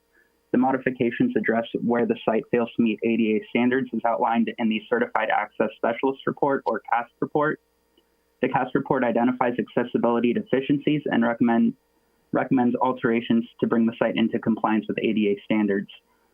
The project was approved by staff on December 4th, 2020, and on December 9th, 2020, the city received an appeal of the approval. Consistent with CMC 1754-040A, decisions made by the planning director may be appealed to the Planning Commission by filing a written notice of appeal with the Planning Commission Secretary. The grounds for appeal are outlined in a letter dated November 5th, 2020, approximately 1 month prior to the approval. The site has been used as a performing arts venue since the 1920s, when the site was the location of the Arts and Crafts Clubhouse and Theater. The theater was destroyed by fire in the late 1940s and reconstructed in 1951. The current building predates the Americans with Disabilities Act, which was enacted in 1990, and as a result, a large portion of the site does not comply with current accessibility requirements. Lastly, the theater is located in the A1 zoning district, which was established in 1946, and theatrical uses are permitted by right. The scope of work includes the installation of new ADA exit ramps located on the north and south sides of the existing theater and associated improvements to accommodate the new ramps. As such, the project qualifies as a Track 1 project consistent with CMC 1758-040. The story poles installed on the site are consistent with the city's adopted story pole policy. Track 1 projects require story pole certification. Consistent with CMC 1710-020A2, ramps, landings, walkways, and stairs are permitted to encroach into the side yard setback. Notwithstanding the setback exception allowed by the municipal code, Title 28 of the Federal Code of Regulations, Section 35.130B7, states a public entity must reasonably modify its policies, practices, or procedures to avoid discrimination. In the event that the municipal code or other city policies otherwise prohibited the addition of the improvements that would allow for the site to be in compliance with ADA standards, the city would be required to modify its policies, practices, or procedures to allow for the site to be in compliance with the ADA regulations. The staircase leading towards Casanova from the new ramps maintains existing access around the site for PAC rep staff, maintenance personnel, and other persons who use the access along the north side of the building. The Casanova frontage maintains 3 points of access towards the theater. As illustrated in the figures on the slideshow, the inclusion of the staircase maintains historic access around the perimeter of the site. The elimination of the stairs would eliminate access from the north of the theater towards the Circle Theater and the portions of the site fronting Casanova. The residence to the north of the project site is screened by an existing 6-foot-tall solid wood fence with an additional 1.5 to 2 feet of lattice above. Existing landscape screening that extends above the fence is scattered throughout. The landing and walkway heights are proposed to be raised from their current height for the sole purpose of achieving the required slope for ADA access. However, the proposed open railings would not extend above the solid portions of the existing fence. Therefore, a solid railing would not provide any additional screening to the north neighbor beyond what currently exists. PAC rep has indicated they are agreeable to adding screening or additional lattice along the north fence. The commission should consider whether the height of the existing fence should be increased and by how much. And if the commission would like to approve a taller fence, a condition can be included in the motion. In regard to lighting, condition of approval number 5 of the design review requires that all exterior lighting shall be shielded and downward facing, and the proposed lighting indicated in the plans does comply with this requirement already. The existing mechanical equipment would be replaced with newer equipment, and the existing lattice screen would be replaced with CMU walls, providing a more attractive screen and improved sound mitigation. The mechanical area replaces the existing mechanical area in approximately the same location under the existing exit ramps, and again would be screened by the CMU walls. Condition of approval number 18 requires the mechanical equipment adhere to the specifications outlined in CMC 1728-020, which requires the fixed installation of any electrical or mechanical equipment shall be located, shrouded, muffled, or otherwise treated to control noise to protect the use and enjoyment of neighboring properties and the public. All such installations shall be limited to a noise emission standard of 60 decibels or 3 above ambient, whichever is graded, as measured at the property boundary. The standard identified is the noise standard applied throughout the city in all zone districts for all uses, whether residential or commercial, and is the same condition that is applied to residential air conditioning units or similar mechanical equipment on single-family properties. As the lead agency, the city has determined the project is categorically exempt pursuant to Section 15301 existing facilities of the California Environmental Quality Act. This exemption is applicable to projects consisting of minor alterations to existing private structures involving negligible or no expansion of the existing or former use. The project involves the addition of new exit ramps to an existing theater to meet ADA standards and associated site and building improvements to accommodate the new ramps, with no expansions or alterations of the existing theater use. So staff's recommendation is to adopt a resolution denying the appeal of a design review application for the installation of new ADA exit ramps and associated improvements to the Golden Bough Theater located at Monteverde 4 southwest of 8th. And that concludes my presentation. I'd be happy to answer any questions. Do the commissioners have any questions for staff? Can I ask just a clarifying question? Commissioner Bolton. Just to be perfectly clear, we are to be reviewing the ADA stairs on this project, and that's it. Correct. The approval is for the installation of the approval of the existing ramps, the installation of the new ramps, and then the associated improvements required to facilitate the addition of the new ramps. Thank you. I have a question. But these new air conditioners, that would seem also to be part of the scope of what we're looking at. Yeah, so what's really being approved is more the location. If this were a standalone application for air conditioning units, that would just be submitted through a mechanical permit. So in just a hypothetical scenario, let's just say none of this is being proposed, but they wanted to install additional AC units. That would just be a mechanical permit, and that same code section that I referenced before would apply. It's not discretionary. It's black and white ministerial in the code. And Evan, you had some good comments from you when we were on site today, which might be beneficial for the public and for my colleagues who weren't there to hear you. The question I asked is when I learned that they're going to be replacing one air conditioner with 5 or 6 air conditioners, and gets to the decibels. And we were trying to explore the physics of that a little bit. And does 5 air conditioners automatically mean they're going to be louder if they're all running at the same time? And you had some answers on that. But then also just what the process is that, and you just clarified some more of what the normal process is that staff performs to ultimately ensure that the decibel levels are in fact measured and met. Yeah, so having multiple we'll just use air conditioners in this example, but it would really be any noise producing equipment or anything that produces noise and is measured by decibels. If you have more, they are going to be louder, but it doesn't double. If you have a 60 decibel air conditioning unit, by adding a second, it's not going to produce 120 decibels. It actually increases. If you just were to add 1 second air conditioning unit, and the first one is 60 and the second one is 60, together they would produce 63 decibels. It's not linear. It does increase a little bit, and I'm not sure what that exact equation is. However, there are calculators online. You can just search,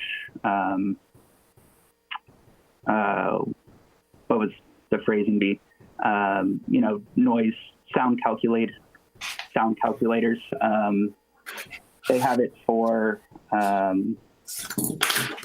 dissipation as well.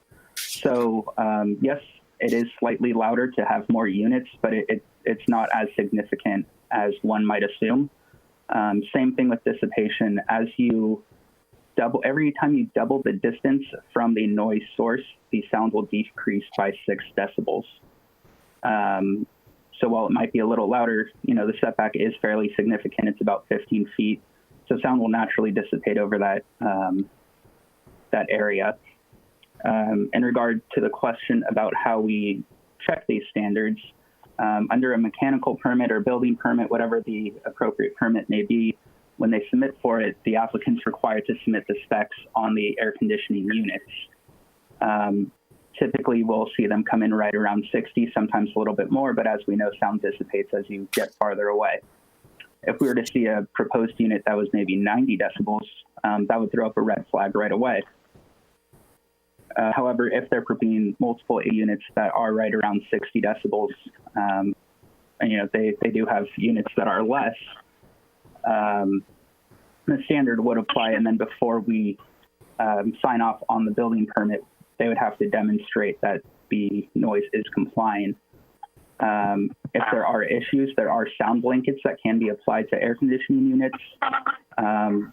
There's screening that can be installed on site. As you saw, there's an existing sound screen between the existing transformer and the neighbor to the south. So there are options for mitigation. And then ultimately, if the mitigation measures didn't work out, they would have to remove the equipment. Again, this is something that's codified in the code. It's black and white. It's not discretionary. So enforcement action could be taken on it if it doesn't comply. Thank you. Okay, are there any more questions for staff? All right, thank you, Evan. Would the applicant like to make their presentation to the Planning Commission? Hi, can you hear me? Yes, we can. Would you Hi. identify yourself?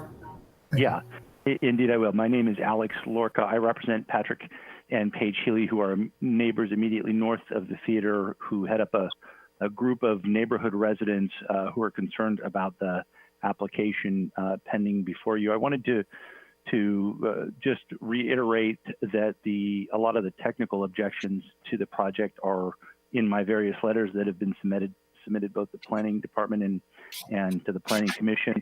I also wanted to address a comment made at the outset by one of the planning commissioners that said this is, just ADA, right?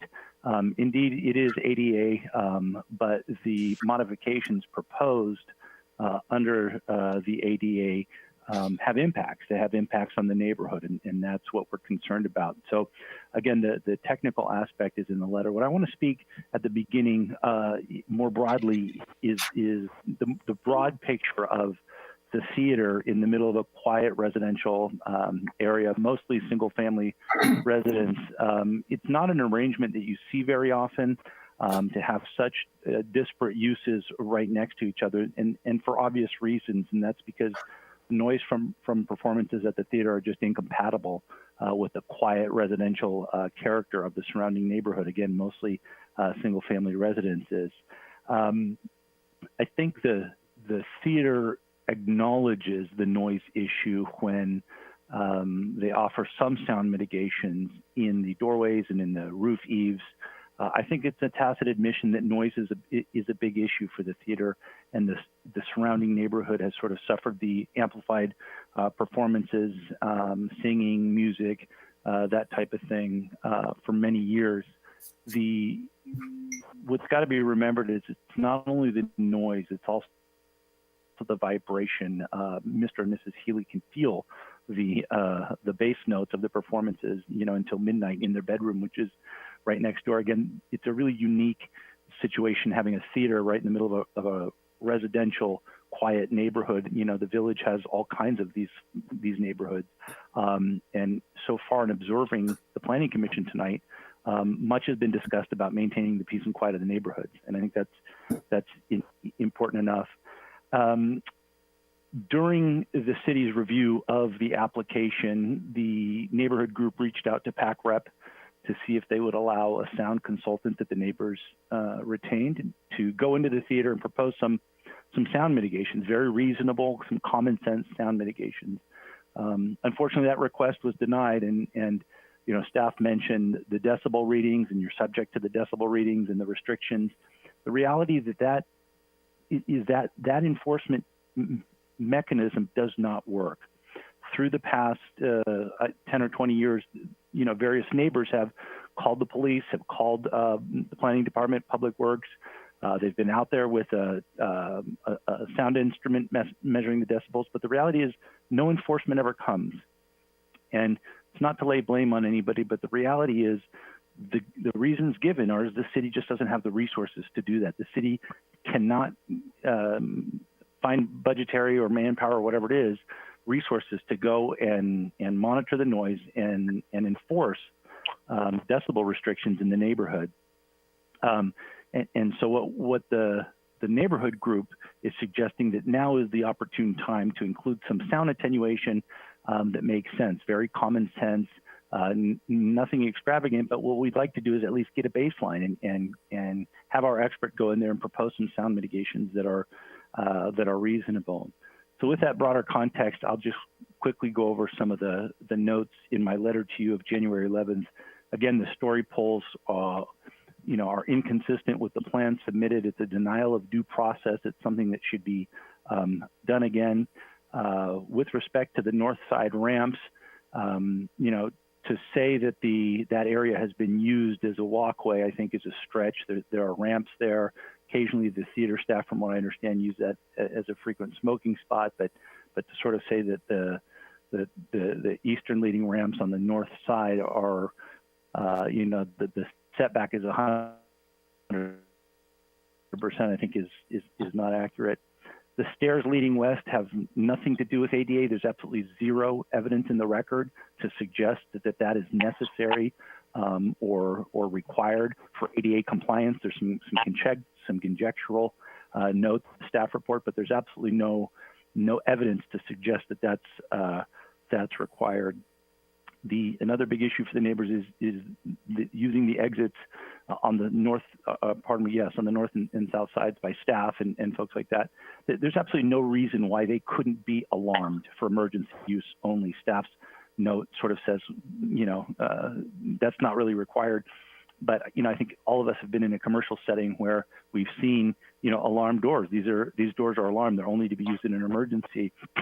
Again, the theater's location in the village, surrounded by a residential neighborhood, I think it's incumbent on the Planning Commission to consider all sides. I'm sure the Planning Commission and residents are consumers of the theater and they like the theater, but your task is to represent all of Carmel, and in this case, a lot of the immediate neighbors. Emergency alarming an exit door is just a really fundamental and easy solution to some of the problem here, which is, the constant going in and out of those doors, making noise, and again, using that as a spot to smoke on breaks. With respect to the HVAC system, yes, it's a building permit if you're going to put an HVAC system in, maybe a generator. Again, this is, a bank of 4 to 5 HVAC units. Excuse me. I'm going to just interrupt you 1 minute. Typically, we allow 5 minutes with rebuttal time for the applicant's presentation. You're over 5 minutes, so I'm going to give you another minute to finish up, and then you will be allowed to rebut if to 3 minutes. So please continue. I do appreciate that, Chair, and was just drawing to a close. So again, I think the overarching message here is, yes, these are ADA improvements, but they will have impacts on the immediate neighbors and the surrounding neighbors, and they need to be mitigated. We think we've put forward some common sense things, so with that, I will yield back and thank you for your attention. Thank you. Is there anyone else in the public that would like to address the Planning Commission at this time regarding this application? Yes, this is Rich Marcolisi.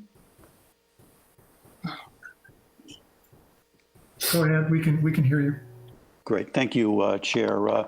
My name's Rich Marcolisi, and I'm the owner of the home directly south of the Golden Bough Theater on Casanova Street. I appreciate the opportunity to make a few comments regarding the Planning Department's Track 1 approval of PACREP's application for the ADA exit ramps on the north and south side. I'll be making a few summary comments that are consistent with the letter that I submitted on this subject dated January 8th, and I hope all the commissioners had an opportunity to look at that. These comments are not only my own, they're also shared by many neighbors who are in close proximity to the theater. Now firstly, regarding the R1 residential code, you know, I understand how this is being viewed, that walkways and ramps are permitted within setback areas, but this is hardly a residential walkway or ramp that's being talked about. These are large elevated structures. I think they're of a scale such that it merits more review other than just a staff approval.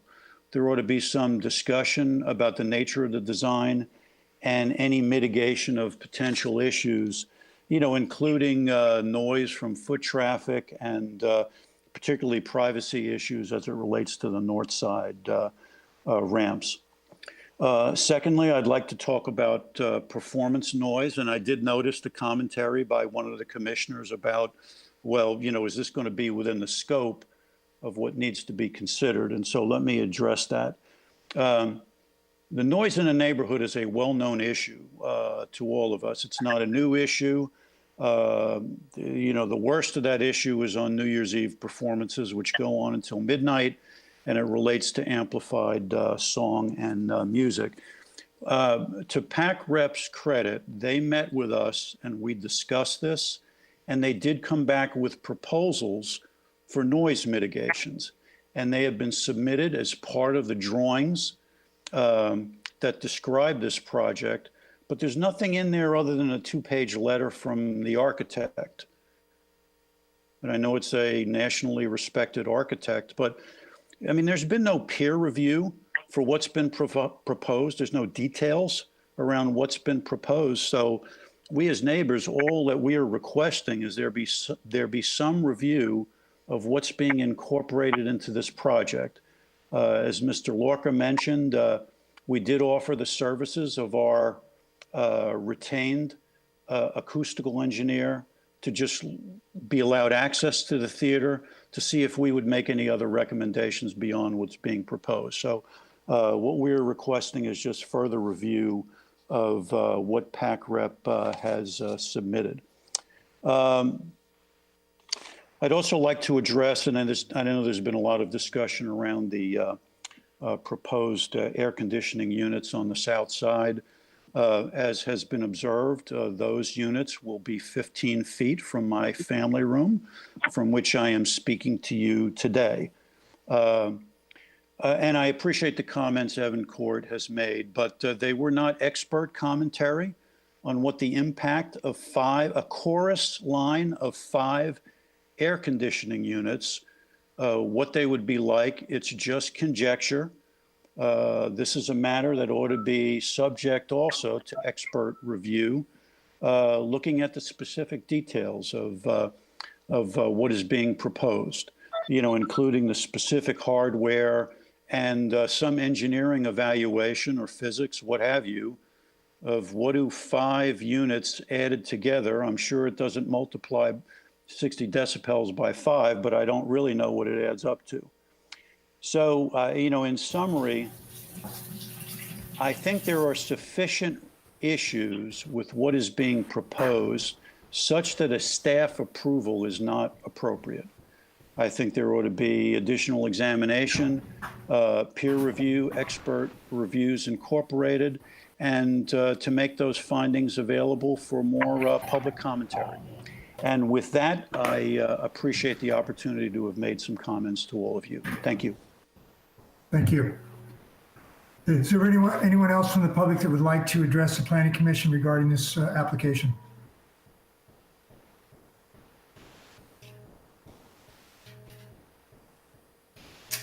I don't hear anybody chiming in. Hello? Oh, there we got one. Give it a second. Hello? Yes, we hear you. Oh, okay. Yes, my name is Alexander Henson. As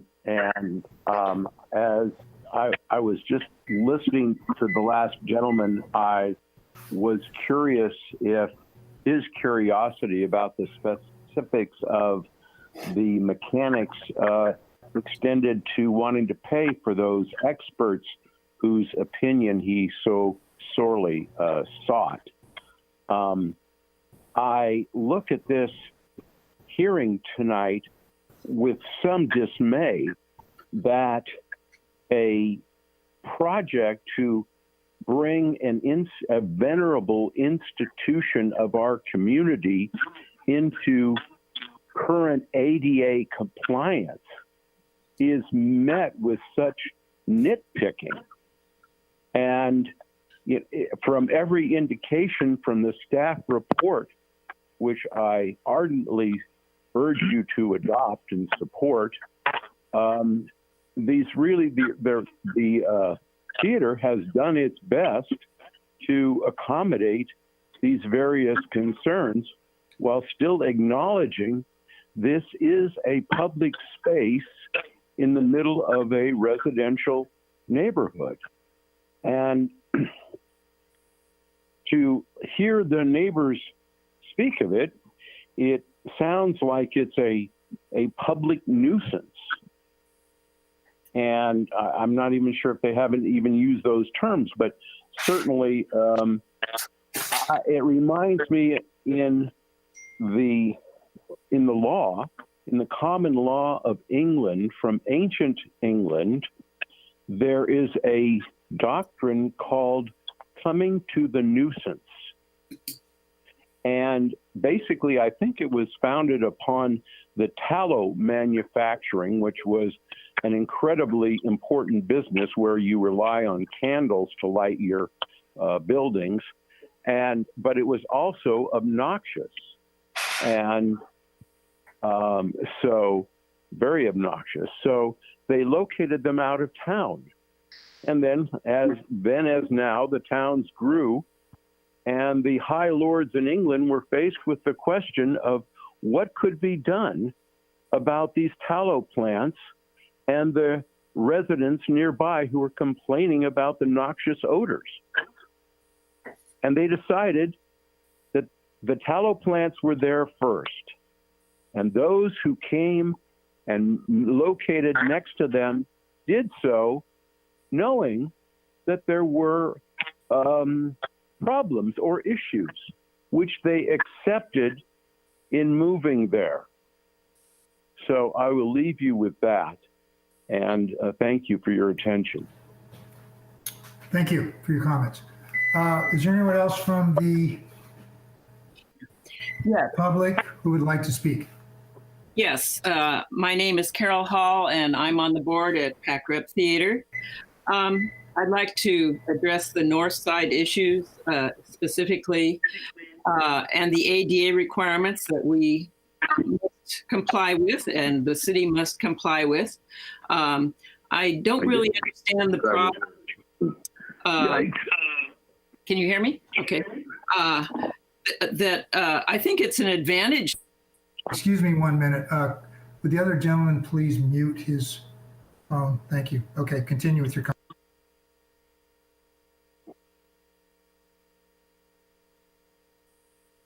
Oh.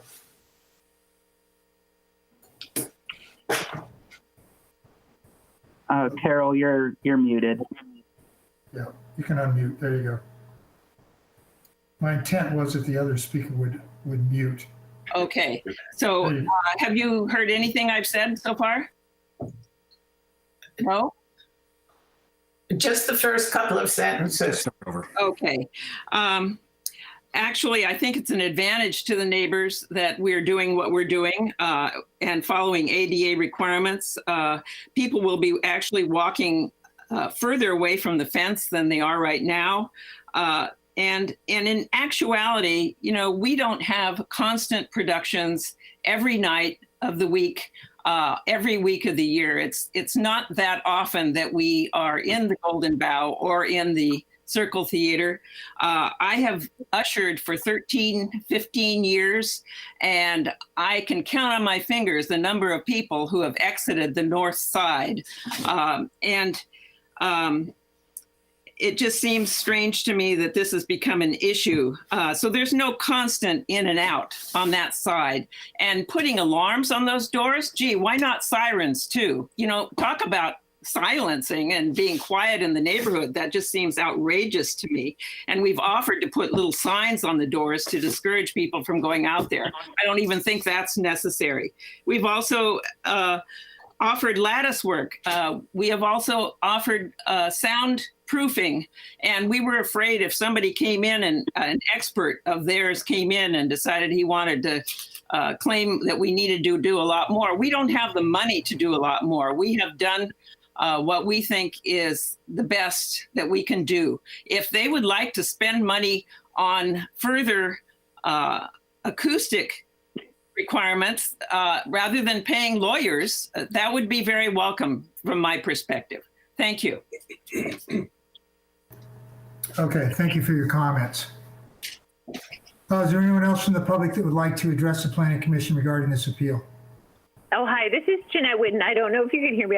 I've lost you guys for a second there. We can hear you. Go ahead. Oh, okay. Well, I appreciate your time here. I thank you, first of all, for the planning commissioners for your patience and support during this process. Again, Jeanette Whitten, I'm a Carmel resident and the chairperson of the board of directors of Pacific Repertoire Theater. My kids they're twins at 10. They do the DeSoto kids at PAC Rep and are performers in some of their charitable theater productions. And I know that we were very excited going into 2019, 2020 with this remodel. You hired as I think even our opponent here has said, a well-regarded architect to draw the plans and have followed ADA law to the T. And then in particular, I think that it is upsetting, and it sort of goes to the core of our heart here with regard to the objection to the ADA access in and out on the north and south sides of PAC Rep, the theater there at the Golden Bough.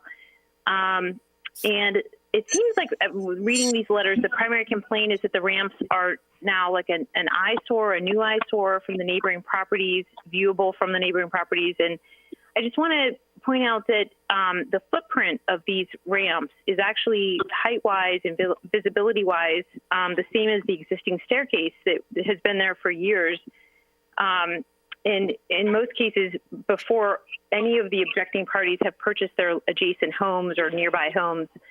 So the ADA ramps, while are more substantial, perhaps to accommodate the ADA, those needing that access structure-wise, are not creating an additional eyesore. To the extent that any neighbor feels that it does, we've offered proactively additional screening, whatever is needed there. And it's an honor for PAC Rep to be able to offer the ADA access in and out of the theater. We feel that obviously our community, we're we're in the same mindset with regard to how important that is. And it's an honor to be able to do this remodel and do it right. ADA access shouldn't be second rate. We shouldn't be modifying it for, because, due to visibility or other issues, even though we don't feel that that's actually a legitimate issue. Due to the stadium seating inside, it is necessary for ADA access to be on both sides of the building because it's impossible for those with disabilities to exit the theater in case of an emergency to one side. And so we wouldn't want our community or anyone, none of us would want that, anything but the best for those with disabilities to be able to exit in a seamless manner in case of an emergency. I think there's been really good points made already with regard to the fact that the theater's been in existence for a very long time. Okay, I hear the bell. So, and I support the installation of the ADA ramps and the plans as proposed. Thank you for your support. Thank you for your comments. Do we have any other members of the public that would like to comment on the appeal? Yes, if I may, please. Yes. My name is Fred Harrow. I'm on the board of the PAC rep. I'm the immediate past president. And I just want to say that upon reflection, it almost as if we were trying to apply for a zoning variance to build a theater. That's not the case. The theater is there. It's been there. So I understand the concern of the neighbors, but it almost suggests that they would like the planning commission to withdraw our zoning and put us out of business. Obviously, that's not going to happen. But on the other hand, I can tell you that over the past 2 years, when we've been considering this remodeling project and all the work that's gone into it, as far as the board is concerned, we have spent a great deal of time discussing the impact that whatever we do would have on the neighbors and how to mitigate that. It's not something that we simply ignore and push on no matter what. It's always been a concern of ours and will continue to be, and we want to be good neighbors.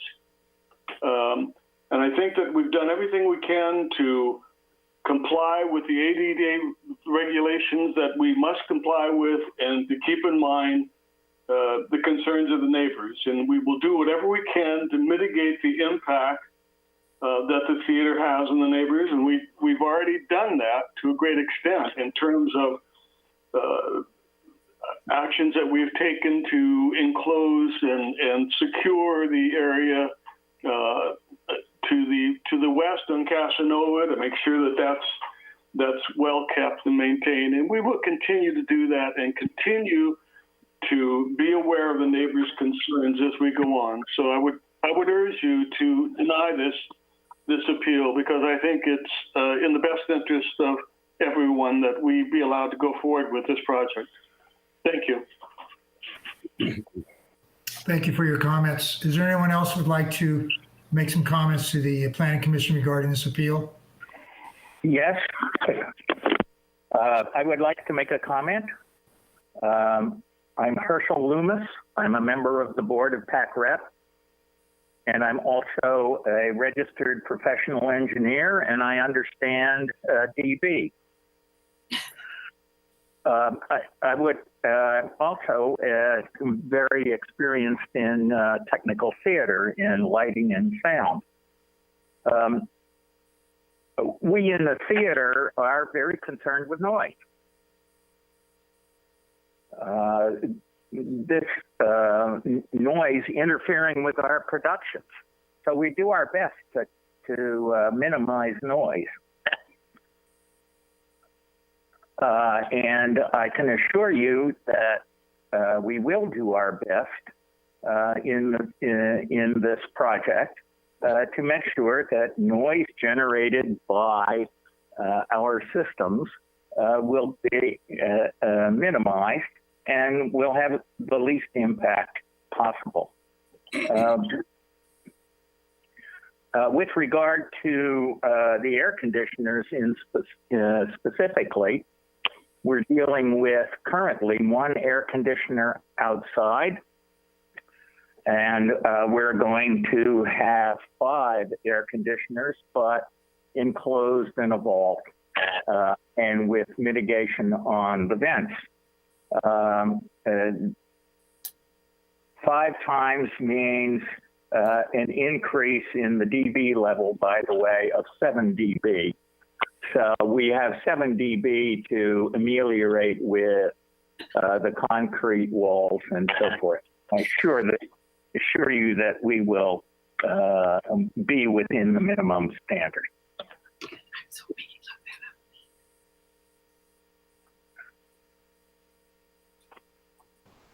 Does that conclude your comments? That concludes my comments. Thank you. All right, thank you very much. Is there anyone else who would like to address the Planning Commission regarding this appeal? Yes, Chairman LePage, this is Stephen Moore with Pacific Repertory Theater. Great to see you all virtually, and thank you for your time. I greatly appreciate it. I just wanted to respond to a couple of things I've heard tonight. I also had one correction for something I told you, Chairman LePage, when you asked about audiences using the side doors, and I indicated, exits only. But I've been reminded that if a handicapped wheelchair-bound individual requested to enter the handicapped access door closest to their seat, we'd have a real hard time saying no, and wouldn't want to invite that kind of attention legally or morally. So I didn't want to make that correction to what I told you earlier today.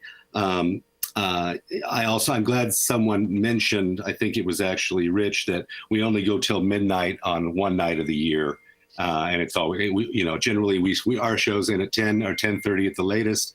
And when we moved into the neighborhood, we changed the traditional curtain time from 8 p.m. to 7:30 p.m. for the specific reason of trying to get out a half an hour earlier, so our neighbors didn't have to listen to, car doors slamming after 10 or 10:30. So, from the moment we moved in here 25 years ago, we've been, trying to be proactive. Mr. Lorca's statement that the north side is not used is just simply wrong. Believe it or not, there are Carmel walkers who prefer a funky little ground path to a concrete ramp or steps. And that's always been the case. So we do have walkers that go through there, little dogs that go through there that don't like concrete. This is Carmel, and we have weird little paths that people love, and they have for 100 years. And I also gave, I believe you, Chairman, some examples while you were there, but for the benefit of the other commissioners, for example, moving concession, cases of Coca-Cola from, the upstairs area down to the Circle Theater box office. That's exactly where we need to do activities like that. It's certainly not a freeway, and it certainly gets less traffic than anywhere else on the property. But it seems clear that the Northwest neighbor really wants no traffic on that side of the property and all traffic on the south side. And that's just not fair to anybody outside of the historic access on both sides. So I just did want to mention that. Also, just wanted to reiterate, I think what one of the earlier callers said, there are no privacy issues to the appellant. Actually, both neighbors on either side of the Circle Theater, the fences are too high. They cannot see into the ramps. They cannot see into the Circle Theater driveway. It's physically impossible. I think that might have been my only comments here. I do know that I don't want to minimize. That's your 3 minute. Okay, that's fine. That's fine. I'm good. I appreciate your time. All right. Thank you for your comments. And I'll be here for questions if they come up. All right. Thank you. Do we have any more speakers for this application repeal?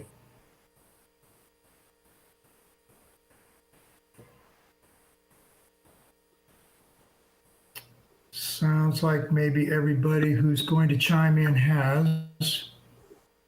I don't hear anybody. In that case, I'm going to close the public comments, open it up to the commission for their comments. Oh, wait, we got somebody there? Mr. Chair, Alex Lorca, if could I have a few minutes for rebuttal now? Yes, I'm sorry. Yes, I did say, yeah, I'll give you 3 minutes for rebuttal. Thank you. And my comments will be brief, but just to sort of bring everybody back down to the ground here. Yeah, I just say, in your comments, you should address specific things. We don't want to go back over the same stuff that's already been said. Correct. And what I will do is just respond to some of the comments made only, and that is to sort of bring people back to reality. I think people have done a poor job of characterizing what the neighborhood group is looking for some reasonable and sensible mitigations. No one thinks the theater is going to go away. Certainly, it's not a tallow factory. But I think things like requiring, the north ramp to have CMU brick wall for sound attenuation and some of the other mitigations discussed previously, I think those are all entirely reasonable. This isn't a crusade against the theater. It's not, no one wants it to go away. But what we're asking for is the Planning Commission to acknowledge that the theater sits in the middle of a residential area, and therefore to consider the surrounding neighbors and some of the mitigations proposed. Thank you. Okay, does that complete your comments? I believe it does. Okay. All right. I will close the public comments, open it up to the commission for discussion. Oh, we got one more, I guess. Or another. Can you speak up, identify yourself? Maybe I was mistaken. Let me give him a few seconds here to try and get on. Chairman Page, this is Stephen Moore again. Am I allowed to rebut the last statement by Mr. Lorca? Sure, go ahead. All right, very briefly. I'll give you a minute. Okay, very briefly. And just in terms of the rails, open rails versus CMU enclosed rails, the reason for the rails, it's less claustrophobic when you're in the hallway, when you're on the ramp. They're easier to clean. We worry about creating an echo chamber between two CMU walls. They're easier to keep dry and safe. They dry faster with airflow. There are no privacy issues to the applicant regarding the rails. And they are typical and what was used in both versions of the Golden Bough Playhouse in 1923 and 1952. So I just wanted to tell you about the rails. Thank you very much. Thank you, Stephen. All right. I didn't hear anybody else chime in. So as I said, I'm going to close the public comments now and open it up to the commission. And I would like to see if Commissioner Locke, would you like to begin? Oh, thank you. So I think offhand, the application is about making the exits on the south and north sides of the theater accessible. And I really want to thank staff for responding to the various different concerns that were identified in the appeal. I thought the staff report was very thorough and answered the questions that I would have had on that. Just kind of as a point on this, Carmel was incorporated in the year 1916, and the original Golden Bough Playhouse, also known as Carmel Arts and Crafts Clubhouse, the Abalone Theater, the Film Art, was constructed on that site in 1906 to 07, a decade before the city incorporated. As early as 1925, the town adopted a clear vision of its future as primarily, essentially, and predominantly a residential community. And the city council adopted that in 1929. So while the theater is technically a non-conforming use in today's planning world, it did predate a number of the residences that surround it and the city's zoning regulations. And I think that's important. It's been mentioned a couple times during this discussion that the theater was there probably before most of the houses in that area. The Playhouse, with its plays, concerts, theater groups, and lectures, predates the predominantly residential town vision. Everyone who lives in that neighborhood had knowledge of the theater's characteristics, that there would be people coming and going and gathering outside. The Healy's and the Marcalises knew this when they purchased their homes in 1999 and 2017. That said, I don't support alarming the north doors, as it seems that there would be potential alarms going off on a frequent basis. I used to live a block from there, so I'm familiar with the comings and goings during theater nights, and I think that would be a mistake. I think if you identify the north door as emergency, that should be adequate. And as mentioned, someone who has needs, special needs to get out on that side of the building should be able to do that without restriction. And I would hate to see somebody not use that door and that ramp just because people didn't want them using it. There was a comment about people smoking outside or whatever on the north side of the building. And if that's the case, PAC rep should be directing its actors and others not to do so. I mean, that's clearly just a management issue. So I support the ADA improvements. I think the ramps are needed and necessary to provide access to all of our residents and visitors. And I would deny the appeal. Thank you, Commissioner Locke. Commissioner Lehman, would you like to make some comments? Yes, I'm so happy that Commissioner Locke went first, because she talked a lot about what I was aware of and agree with. I want to add that even though the theater was built in 1906, 115 years ago, and of course, I don't think any of the neighbors were there at that time.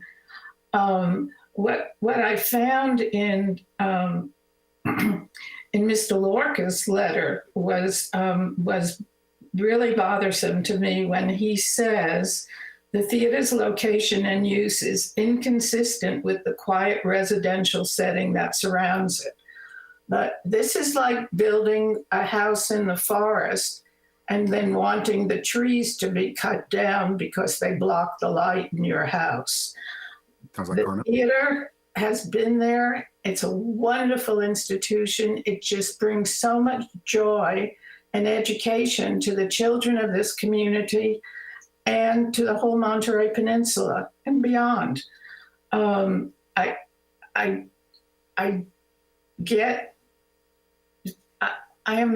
dismayed at the neighbors that they have done this once again when we went through the first approvals for the PAC rep renovation. And I'm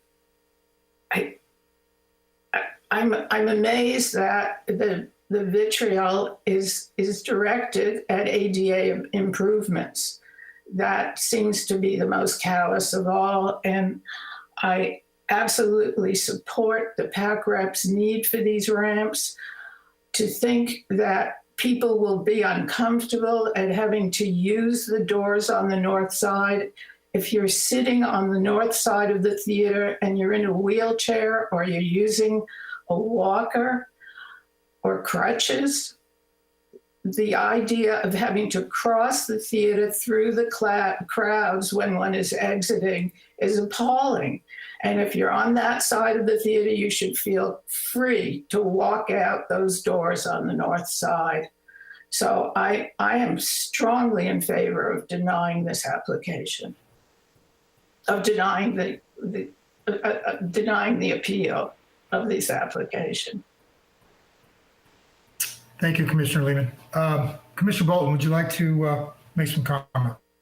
Yeah, I thought I was pretty clear at the outset of my comments today when I asked what we were to be discussing this evening. And then the attorney decided he would use that in some attempt to wedge something into this discussion with sound. So if we're here to just litigate or discuss the very existence of this theater or this district for this theater, that's an entirely different hearing. We're here to discuss ADA ramps that bring this theater into compliance with laws that we must, as a city, comply with. There are some things to discuss with this theater, but this is not the venue or the time for it. The ramps are going to be an unmitigated improvement to this project. They should be wood railed above the concrete block lower structure where it's retaining the soil.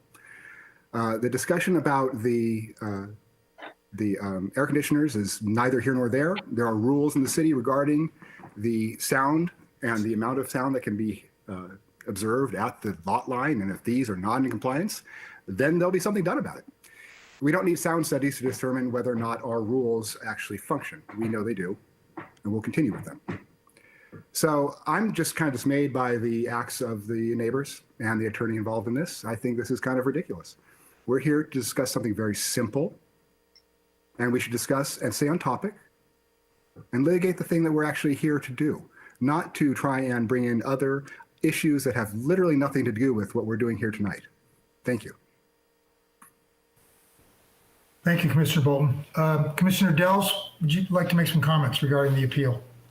Thank you. I've been a commissioner for 2 hours and 26 minutes, so I appreciate you letting me go last. And from the outset of reading this thing, my biggest question is, it's kind of along with Mr. Bolton, that are we being asked to do something that's beyond the scope of what we're here to do? And my conclusion after all this is yes, we are. This project was brought forward. It was determined that it could be handled at the staff level. And I've heard nothing today that says that was a bad decision, that this is within the scope of what can be handled at the staff level. The argument of the neighbors, and especially the neighbor's attorney, that just because of the unique nature of having a theater in the middle of their neighborhood would require us to do more. It's an interesting request, but I don't think it's true, at least not in this context, because I think I'm not skilled enough or familiar enough with our code to know what path they would pursue, but my guess it would be to change the zoning of the theater. That's a very, very different discussion, right? And I haven't heard them ask for that in their defense. So as I look at the project in front of us, I just see two things. One is with the ramps. If I were the neighbors, I would have concerns about changes in visual obtrusiveness, if you will, that because the ramps look a little higher, that maybe people will be looking into their homes or their yards a little more. And I would encourage us to have that conversation. And if additional screening is the answer, that seems like a pretty easy answer, and it's already been discussed. And I think that's true on both the north and the south side, but more on the north side. And on the south side, it is about the noise coming from these air conditioners. And I thought staff gave us a completely adequate answer as to what the process is for measuring and testing and perhaps and mitigating and ultimately not approving, if that is the fact. So, I don't think there's anything here. So with that, I also would deny the appeal. Thank you, Commissioner Dells. Marnie, I just have one question for you. Can you unmute there for a minute? Yes, sir. Okay. This appeal is focused on the ramps and specifically the impacts of the ramps, as I understand it.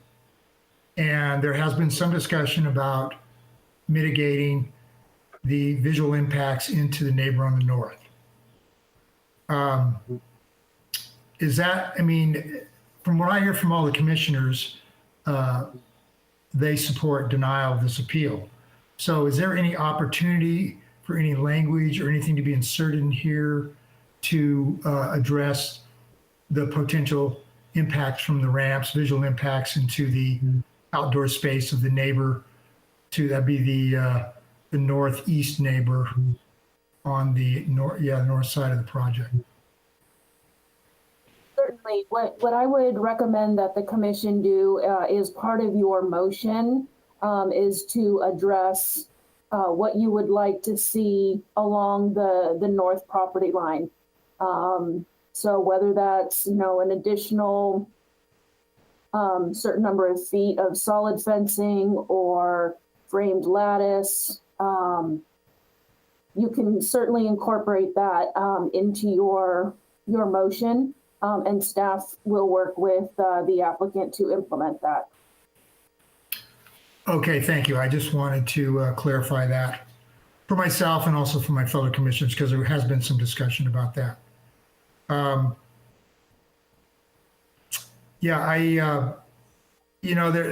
been a lot of discussion about who was there first. And obviously there's no argument at all that the theater was there first. But I just do want to say that even though the theater was there first, and the neighbors moved in or bought their homes or whatever, knowing that it was there, it still is incumbent upon any review body to always take into concern the impacts, at any time that they have the opportunity. This particular appeal is not about noise impacts other than as it relates to the new mechanical equipment that's going to be installed. So I was privileged, or I was involved in the discussions on the remodel. And I do know at that time that PACREP has gone to extensive work to try and add soundproofing to the interior of the theater to address that. But that is not part of this application, and it is incumbent upon appellants to be specific and focus on the permit as issued, not as what things they would like to talk about. So it's better if they focus on that specifically. And I think in that situation, they have failed on that this evening. So having said that, I would like to have a motion from one of the commissioners as to whether we are going to deny or uphold the appeal.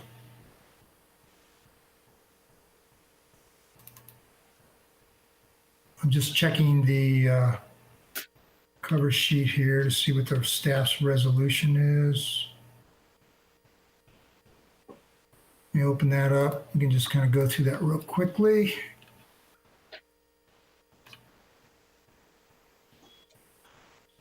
I've got the right,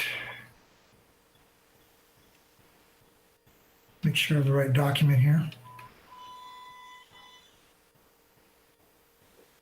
So they have stated their findings, and basically they just resolved that it shall be denied. So having reviewed that, do we have a motion? I'll make a motion if you'd like to deny the appeal for APN 010-194-016 Monteverde for southwest of 8th Avenue, the Golden Bough Theater, owned by PACREP. And I,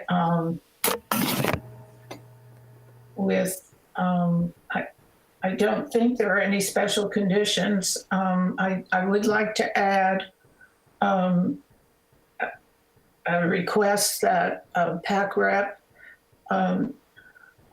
look at the possibility on the north side of adding some lattice to the fencing. But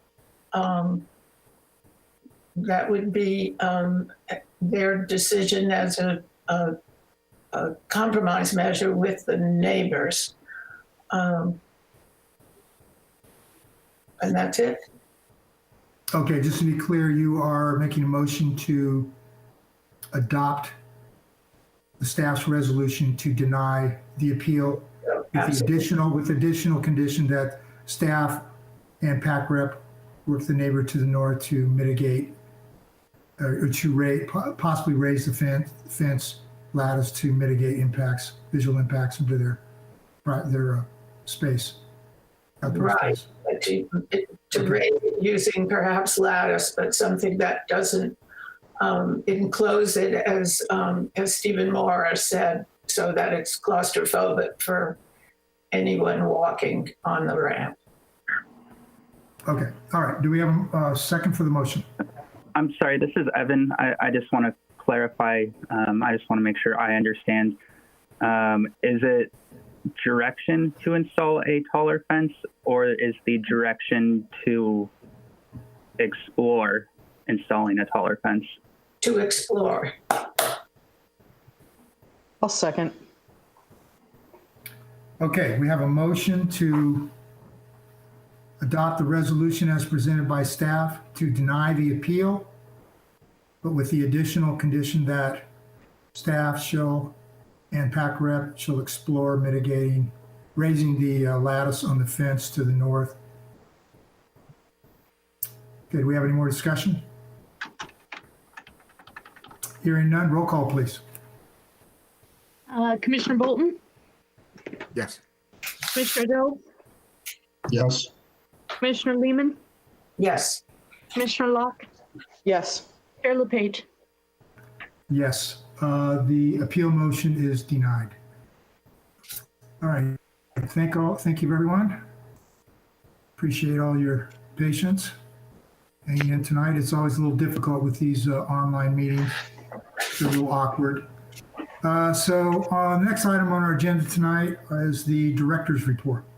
The director have some updates for us? We do have a couple things to share tonight.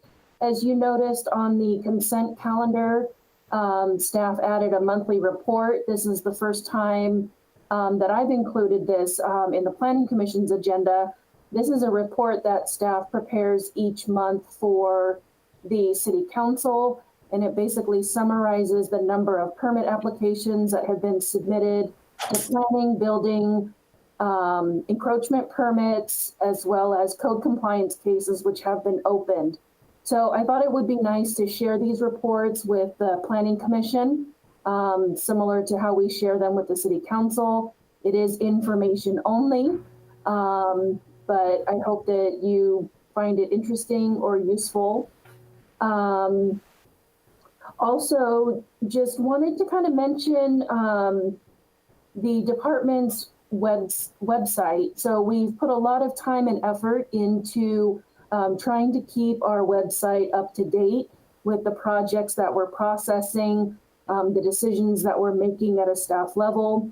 So in the spirit of transparency and also to encourage public engagement, we are posting all of our historic determinations, business license application approvals, and all Track 1 projects on our website. So I would just encourage folks to check that out. Give us a call if they have any questions about projects. It really is an outreach effort that we're just trying to let more folks in the community know what we're actually working on before they see things kind of going under construction. And then kind of along those lines, we have a number of large projects that are starting to kind of come down the pipeline. We did receive an application from Esperanza Carmel for the former Del Dono site, which is the big hole in the ground over by the post office. They have renamed that project Ulrica Plaza. And so staff will be working on processing that application, and it will be coming back to the Planning Commission for review. Esperanza Carmel has also submitted their application for a project on Dolores. And the Planning Commission may remember, you saw a couple of these projects last year. IDG had designed a project on a lot next to the 7th and Dolores Steakhouse. And then Adam Jesselnick had designed a project right next door. Well, Esperanza Carmel has purchased all of those properties. Is going to do one coordinated project. So that's pretty exciting. You guys will be seeing that in the months to come as well.